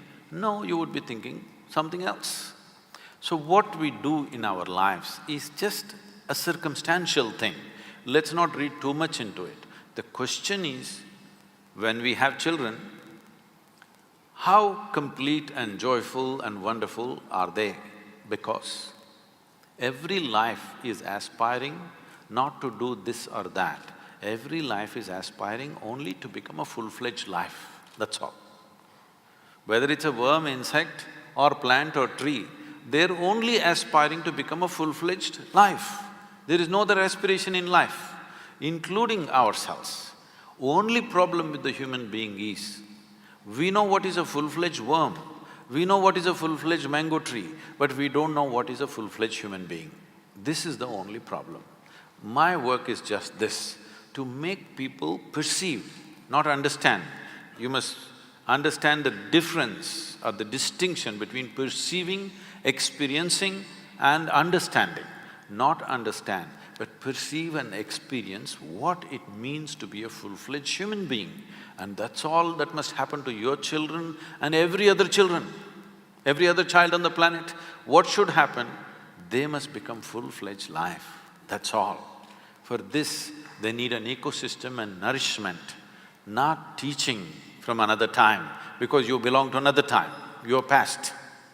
You may not like it, I'm not saying as a director you're past, I'm saying in terms of time compared to your children, you're past, okay? So, one important thing that we need to do when we have children is not to help them not to get overly identified with us. This is to make an investment, heavy investment, child means, but not expect any return. This is difficult for a stock market world, how to make an investment without return. But this is what bringing up a child means. You want to make a heavy investment, no return expected. This is all. If you want to… because I've… in raising my girl, I won't go into the lengthy affair, but I made sure nobody teaches her anything, nor did I teach her anything. No 1, 2, 3, no ABC, no Mary had a little lamb, because I don't care whether Mary had a lamb or not, you know. People said, Sadhguru, the way you're bringing up this girl, she won't know how many fingers she has. I said, I don't care whether she knows how many fingers she has, as long as she knows how to use her fingers. Why should she know this is 10? She thinks this is 100. Actually, this used to happen when she was just… because I just exposed her to nature. As much as possible, I exposed… if there is nothing else, at least I took her up on the terrace and showed her the stars, which you can't do in Mumbai. you will show other kinds of stars in Mumbai. So, she would look up at the sky and say… she would call me by name, first name, and say, Jaggi, 10 stars. Because in her mind, the biggest number is 10. Somewhere she heard 10. Yeah. So she didn't say million, she said 10. I said, yes, 10. What is the problem? Whether 10 stars or 10 billion stars, what is your problem? You think you're very knowledgeable because you know there are 100 billion galaxies. In what way does it matter whether there are 100 billion or there are none? What way does it matter? Because you are not seeing stars, you are only seeing the reflection in your mind, isn't it?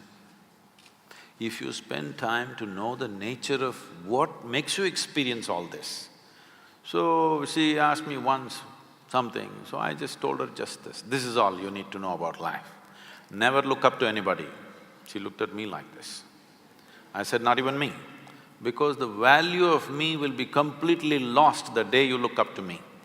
You must look at me just as I am, then you will see immense value for who I am. If you look up to me, you will miss everything and one day you want to hang me on your wall. As you did to everybody else, to Rama, Krishna, Buddha, Shiva, everybody, you hang them on your wall, you will hang me also on your wall. You will miss the entire value, you missed all those guys. Now you will miss me also. You must look at me just the way I am. Never look up to anybody, never look down on anybody. This is all.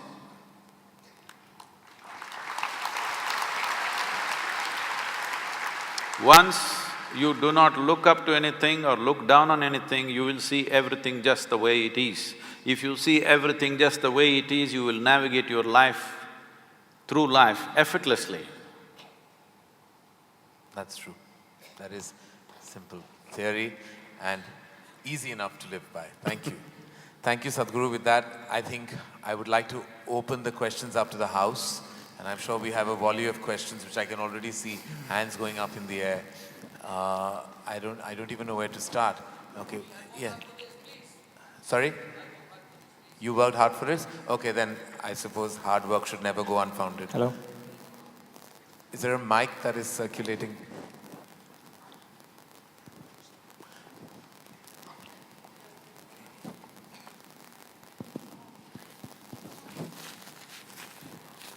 Okay, you can shout it. Yeah, you seem… if you have worked hard, you can scream loud. Yeah, there you go. Namaste Sadhguru and hi, Karan, Johar. I'm 31, I've kept myself single all my life so that I could accomplish. No, you should go back there, it doesn't come to me, the sound. Yeah. My name is Rishabh, I'm 31.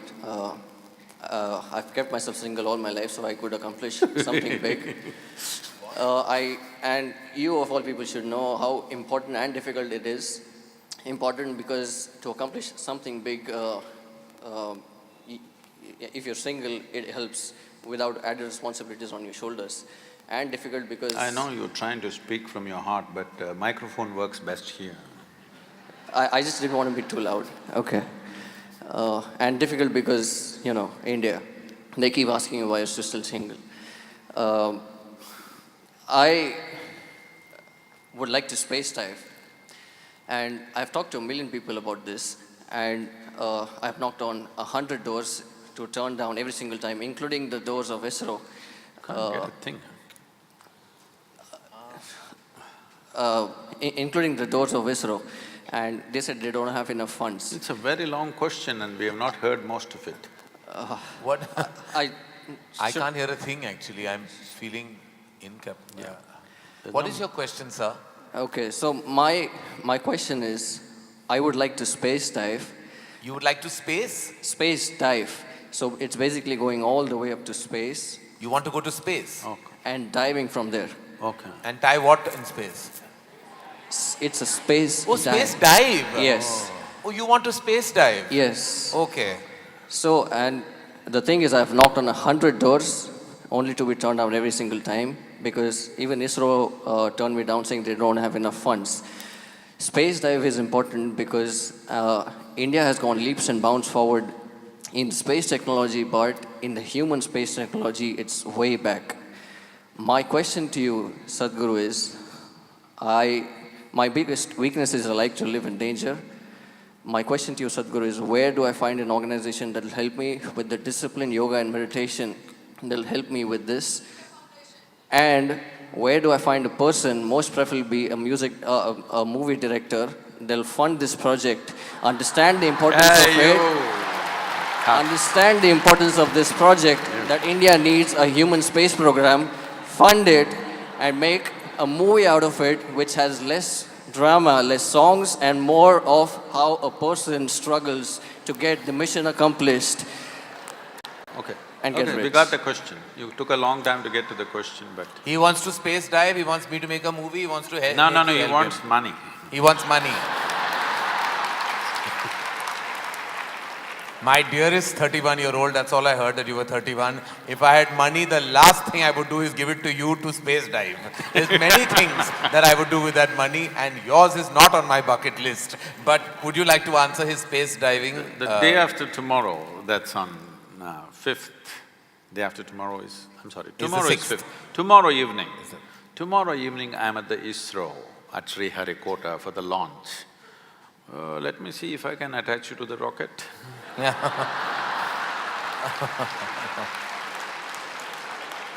Thank you. Yes. Will you pass your mic on, sir? No, the boy is very serious. Yeah, he's very serious about this. I don't know. So, Would you- about you being single, you have saved one life. Yeah.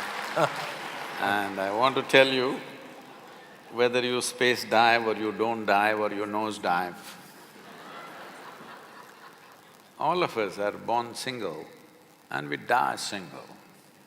In between what drama you do is up to you. So you want to do a single act or a double act or a multiple act, it's up to you. But essentially we are born single and we die single. And if you want to space dive, this is comic book stuff. It means nothing. Do not waste your life. You're a young man. Don't waste your life thinking, I want to space dive, I want to do this, and the Karan is going to fund it, he made it very clear. He has other ideas for his money, and I'm glad. Well, you get married, that's like space diving. It's the same thing. You don't know where you're going, you're just diving. Yes. It's true. Namaskaram. Namaskaram. When I told my teenage daughter about this program, her immediate reaction was an excited wow. She's here with me and this program is everything we thought it would be. Question for you, Karan. What exactly inspired you to do this session with us, Sadhguru? Whoa. Thank you, ma'am. He did not say he's inspired. I was. And the lady definitely has it right. It is because, as I said somewhere, that there are many questions that I constantly seek answers for. I find myself in a dilemma between my emotions, between my fears, my anxieties, my tussle internally between my letting go of religion and holding on to what I understand of spirituality. I haven't been able to seek too many answers through the books I've read or the people I've heard. To me, Sadhguru has been a revelation in more ways than one because he made many of my answers, the answers that I was looking for resonate with my life. And I think eventually what we look for is deep resonance. And anything that you attach yourself to, be a spiritual energy, a God perhaps, a religion, you feel that you need to find answers within that resonance. And I felt that my life resonated with everything that you said and everything that you professed. And that's why I was very interested and excited to be part of this platform. Yes, sir, I'm sorry, I was meant to go to you first. Yeah. Behind you, so I'll come back to you, sir. The mic.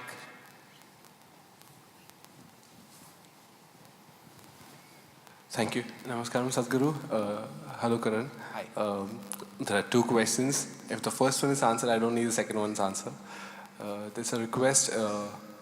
Can I please get a hug from you, Sadhguru? Hey, why don't you try him?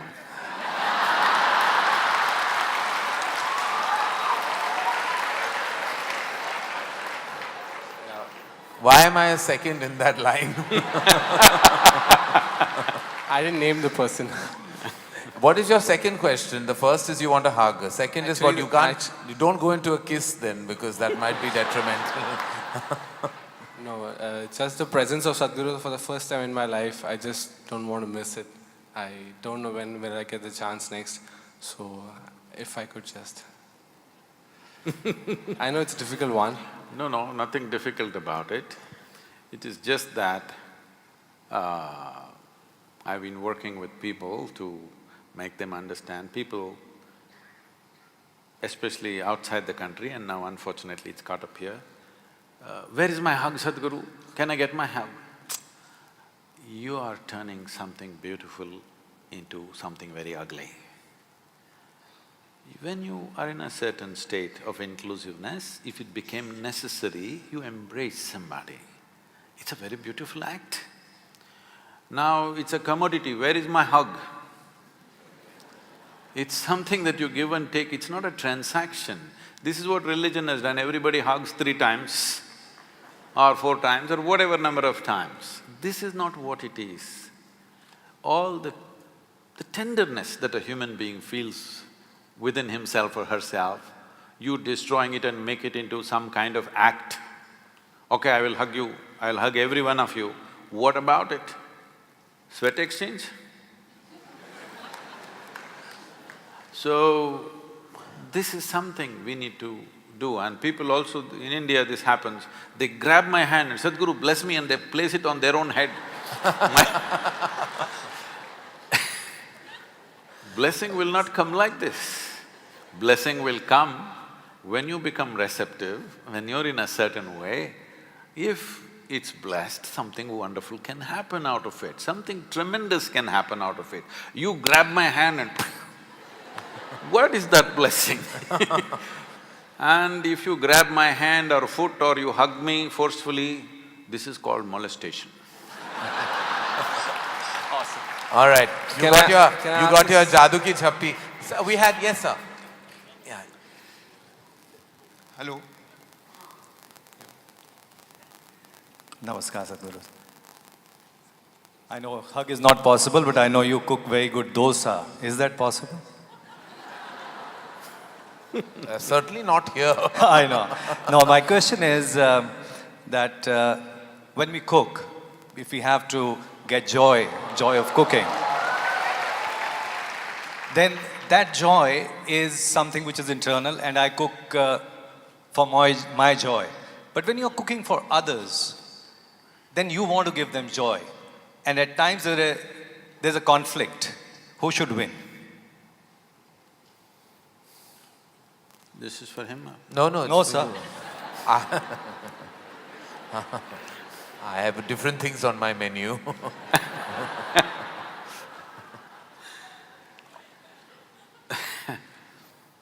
See, let us not make everything… This is the most fundamental thing about being spiritual, or spiritual process means just this. Essentially spiritual process means this, that you live here like only you exist, nobody else but you. Because you see everybody as yourself, and there's no issue. People ask me, Sadhguru, wherever you go, whether it's 10,000 people or 100,000 people, how do you speak? Well, I'm talking to them like if I had the habit, I don't have. If I had the habit of talking in front of my mirror, how I would speak to myself, that's how I'm speaking. There is no… what I'm doing is not some kind of oratory or discourse, I'm just talking like I would talk to myself because I don't see anybody but myself. So, spiritual process means just this, that in some way you became all-inclusive. In your experience, you became all-inclusive. So, one thing that has disappeared from your life is comparison and competition. Comparison starts and then it transforms itself into competition and then it goes into ugly things. So even for something as alive and beautiful as joy, joy is joy is the most important aspect of your life, you know. That is, joy means your experience of you being, your existence is fantastic. Your experience of your existence has become beautiful. That's why you're joyful. Now, I'm not joyful because I make the best dosas, not you, okay? Not because I make the best dosas, nor will I be super joyful because I eat whatever the best things that you cook. Before I come into your restaurant, I'll be very joyful. If you make something good, I will eat joyfully. If you make something good, very joyfully I will push it aside. But with your good cooking or bad cooking, you can't steal my joy, nor can you give my joy. I want you also and everybody in the world to become like this, that somebody else cannot determine what happens within you. Because Yes, ma'am. you are calling fundamental sense of slavery that you get into with beautiful names. This is dangerous. So, anyway, people are saying wonderful things about your cooking. They've not said anything about you, but they've said wonderful things about your cooking. I would like to eat one day. I don't know if I can afford it, but Yes, ma'am. We'll get a mic for you, ma'am. Namaste Sadhguruji. My name is Devika Patel and I'd like to ask you a question because you're a mystic and even otherwise, please don't say I don't care because many people out here I'm sure do. My question is, what do you think of reincarnation? Do you believe in it? And if so, can you elaborate on the subject and let us know what you were in your last birth? Thank you.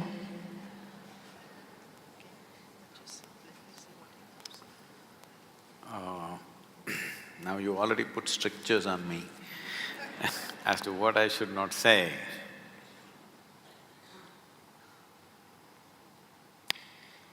For me, last 3 lifetimes, I have been same work, around the same place, and a few people, handful of people, same people. To such an extent that sometimes by mistake I end up calling them by old names. But you should not believe all this nonsense.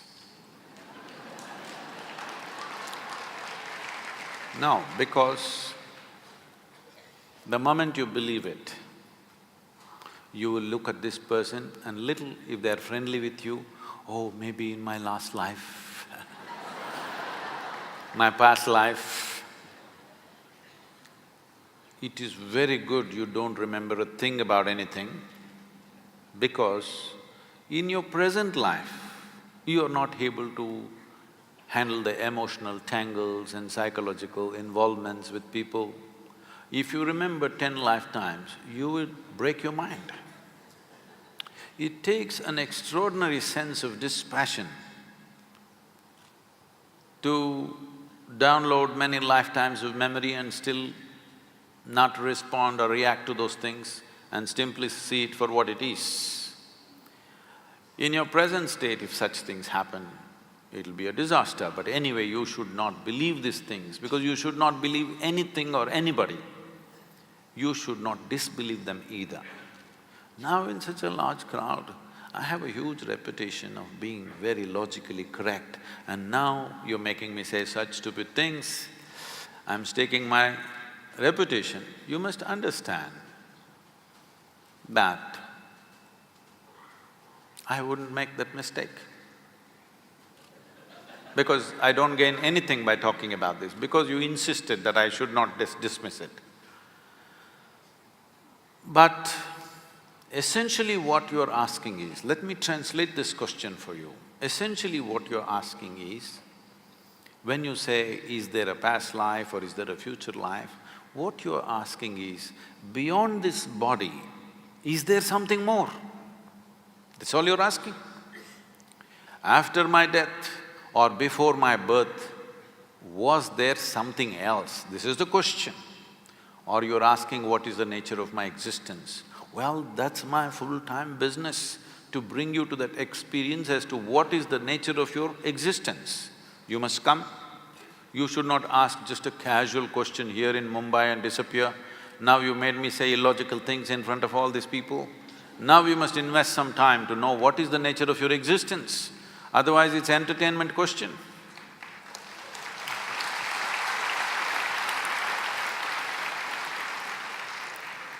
I don't know, you have a color you like? Don't ask. He's working hard, but after him, I'm afraid of hard working. Yeah. Yes. Hard working in blue. No, we'll get you a mic. We have just 2 questions after this gentleman. Yeah, I'm gonna get there, right there. Namaskaram, Sadhguru. Please somebody Namaskaram, give a Karan, mic to that lady who's up there with her hand up after this boy is over, yeah? Yeah. Pranam, Sadhguru. Sadhguru, my name is Aishwarya Nigam, and I have been to the ashram many times and I have read many of your books. You must quickly come to the question. The question is, Sadhguru, I am stuck here and I want you to please guide me, tell me in a child's language what is the answer and what is the solution. I don't want to give importance to my own thoughts and emotion. Tell me how. Please make me understand. I don't know when will I get this mic again, although I am always in your presence, but I want the answer, Sadhguru. I don't want to When give you get out of importance. this hall, start walking south. If it's a genuine question, if it's a question which truly matters, you must seek.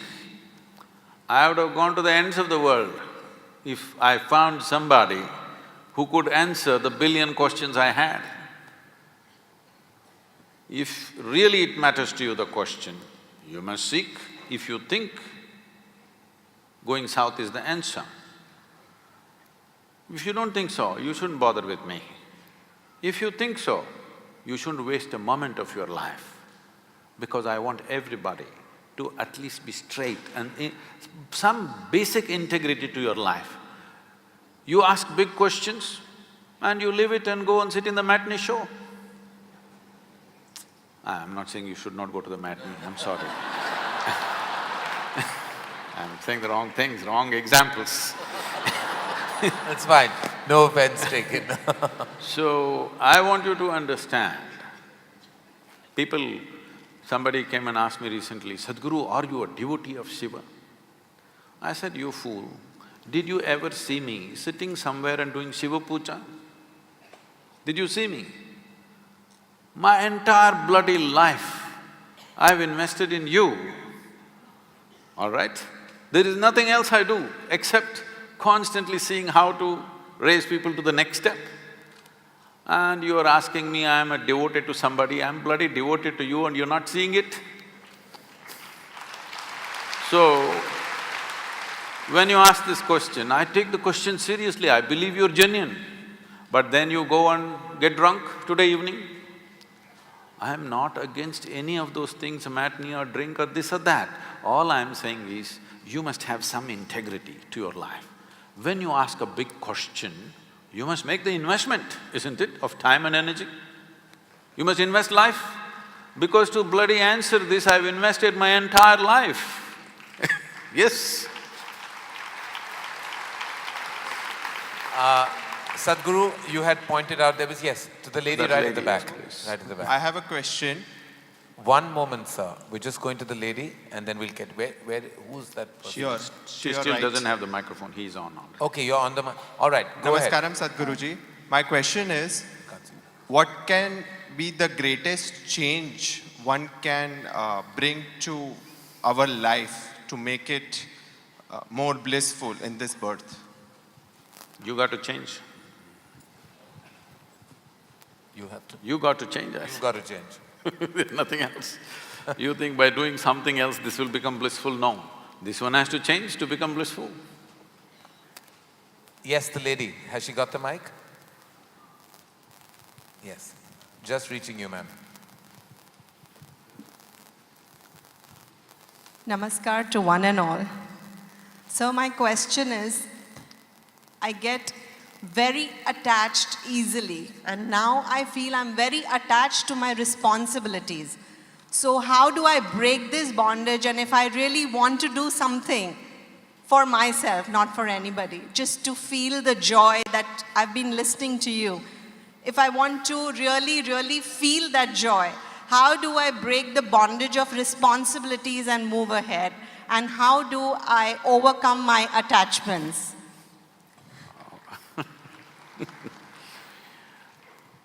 I want you to understand that responsibility is never a bondage. Responsibility means you chose to respond to something wholeheartedly. So it is never a bondage. And how is it opposing your joy? I don't understand. Because to what extent you have the ability to respond, only to that extent you know life. If you lose your ability to respond, you become dead. In fact, somebody is dead means they've lost all ability to respond, that's all it is. So, don't ever think your responsibility is stopping you from being joyful. If you had no responsibilities, many of you would be freaked to madness. You are fortunate, you got something to dabble with. Nothing to do, I'll keep you in a room, nothing to do, I'll feed you well, you'll go crazy. You must be glad there are distractions for your madness. So, you must understand this. If your experience of life is such that if you sit here, you start enjoying your existence, not your thought, not your emotion, not your action, your existence, if you start enjoying, you have a certain joy and blissfulness about your very existence, then all this jargon doesn't work. If that one thing has not happened to you, you are in a desperate condition, you have to do a million things to know a little bit of pleasantness. But tell me sincerely, genuinely, in a 24-hour segment, how many moments of actual joy do you know? Most people can count on their fingers, many people have nothing to count.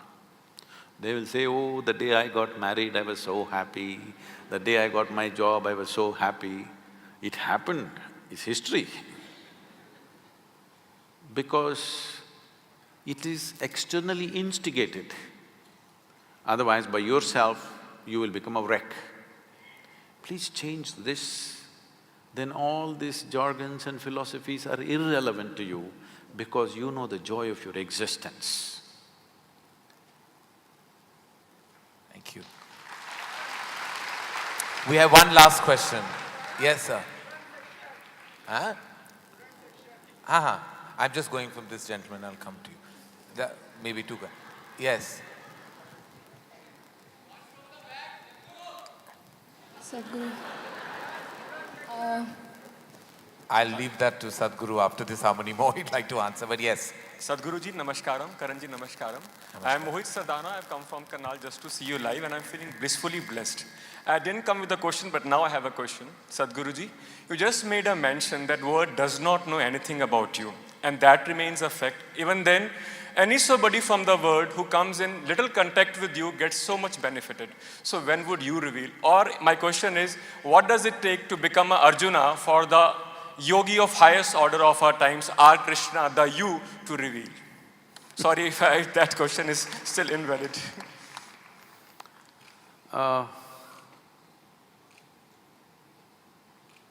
This is difficult to articulate without sounding all wrong. Because see, everybody is working or everybody is trying to live their life. with different frames that they have created for themselves. You can call this mindsets, you can call this framework, you can call this family, you can call this society, you can call this ethics, morals, ideologies, whatever. These are all frameworks you created. But you understand, a frame means you are putting a self-imposed limitation upon yourself. I can understand. He being a director, producer, he's thinking of frames because he's thinking of capturing something for doing something else. I'm asking you a simple question. Do you want to capture this life or do you want to experience this life? Hello? You want to experience this life. You're here to experience this life and know the reason. Everything else is secondary. When I say life, when I use the word life, most of you will think, oh, my work, my family, my home, my car, my dog. That's not life, these are all accessories to life. You added all these accessories believing that with these accessories your life will get enhanced. But your money, your wealth, your family, your relationships, these are all just accessories, isn't it?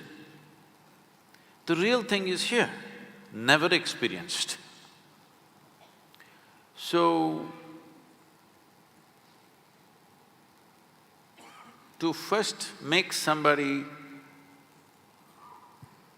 you know, there are many wonderful people around me. This is the biggest wealth I have. I have some truly, absolutely fabulous people around me all the time. They won't let me pass through a single day without tears of joy, love, ecstasy. Without witnessing this, a single day won't pass for me, no matter which part of the world I'm in.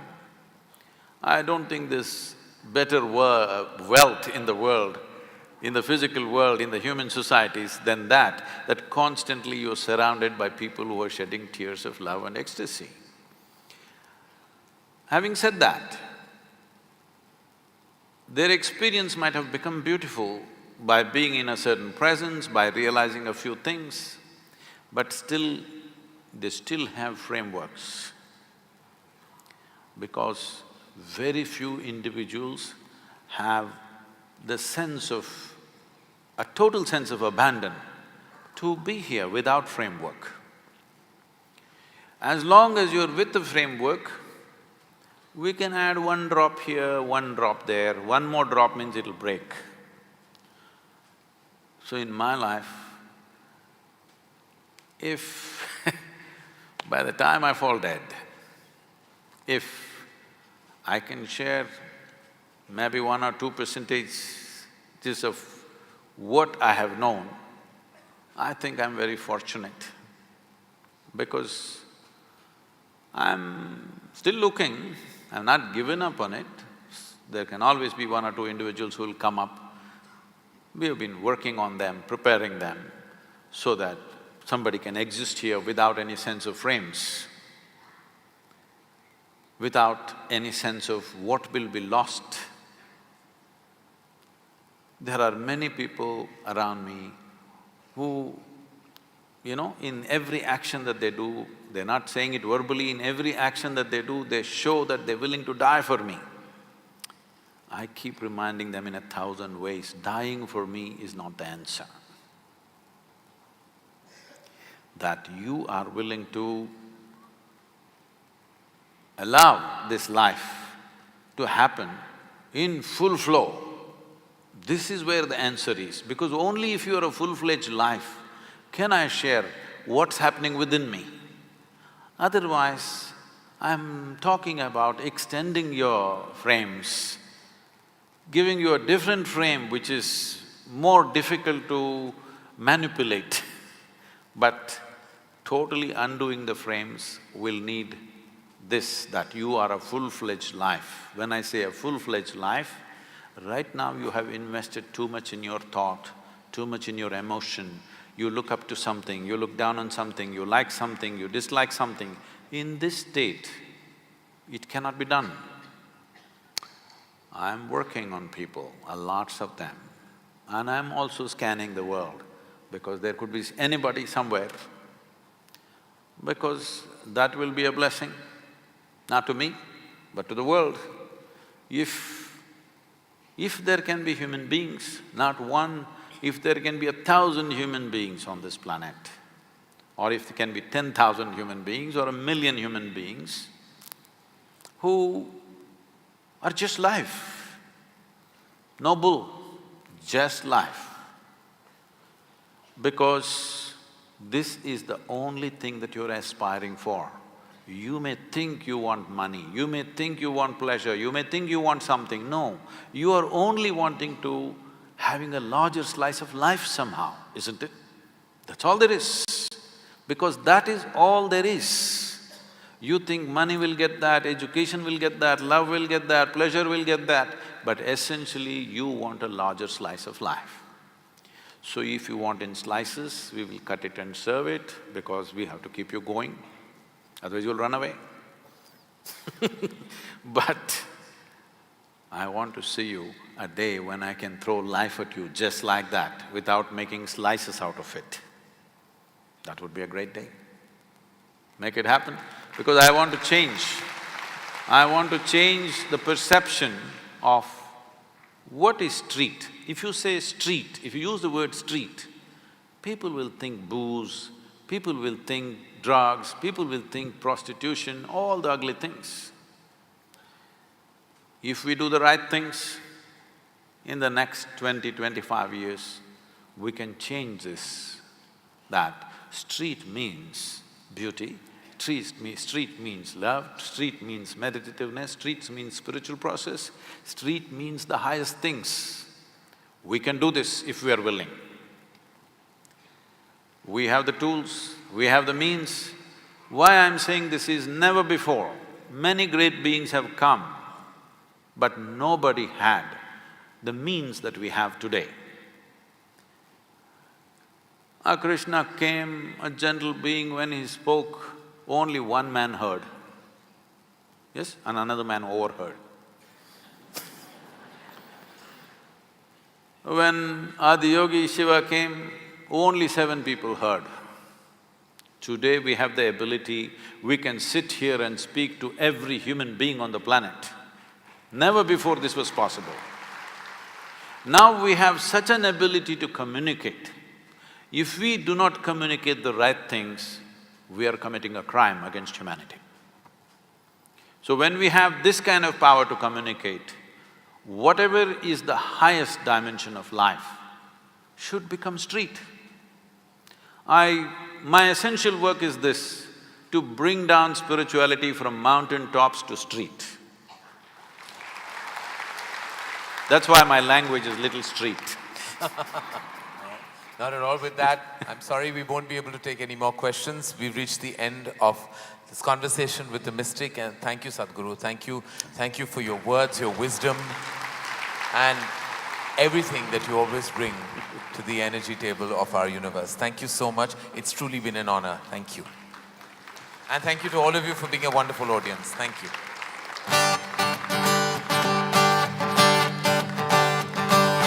कहाँ से आया कहाँ जाओगे खबर करो अपने तन की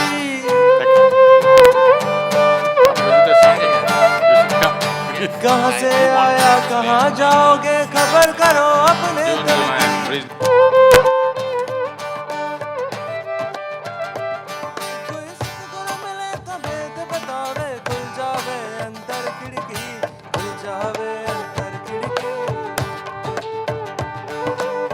जावे अंदर खिड़की कहाँ से आया कहाँ जाओगे खबर करो अपने तन की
से आया कहाँ जाओगे खबर करो अपने तन की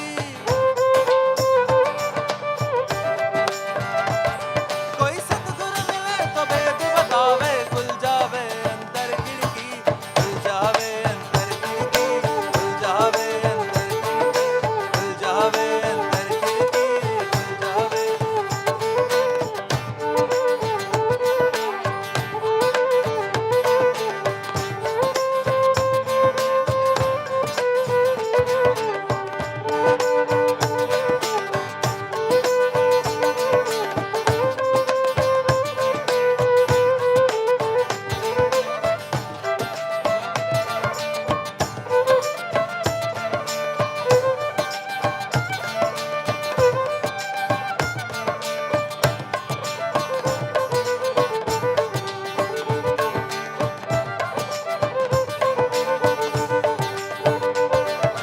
बिना विवेक से गीता बाँचे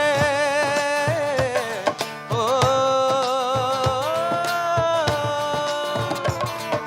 बिना विवेक से गीता बाँचे चेतन को नहीं लगी चटकी बिना विवेक से गीता बाँचे चेतन को नहीं लगी अरे गावे बजावे लोग रिझावे गावे बजावे लोग रिझावे आवागमन मेरी या भटकी आवागमन मेरी या भटकी आवागमन मेरी या भटकी आवागमन मेरी या भटकी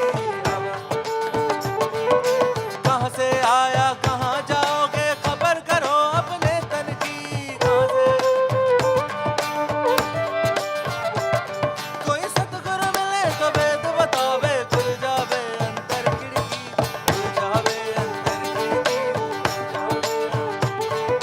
खुल जावे अंदर खिड़की खुल जावे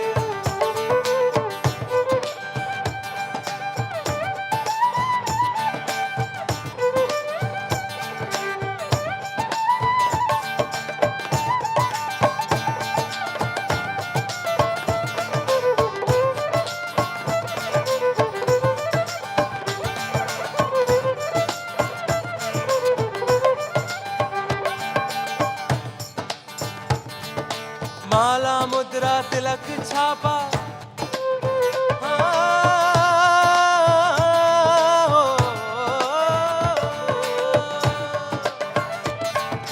माला मुद्रा तिलक छापा तीर्थ भरत मेरी या भटकी माला मुद्रा तिलक छापा तीर्थ भरत अरे गावे बजावे लोग रिझावे गावे बजावे लोग रिझावे आवागमन मेरी या भटकी आवागमन मेरी या भटकी आवागमन मेरी या भटकी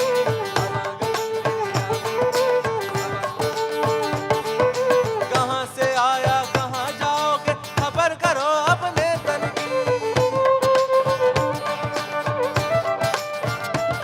कोई सतगुरु मिले तो भेद बतावे खुल जावे अंदर खिड़की खुल जावे अंदर खिड़की अरे खुल जावे अंदर खिड़की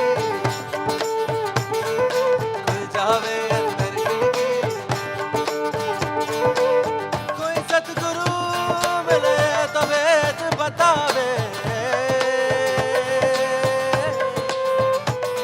अरे खुल जावे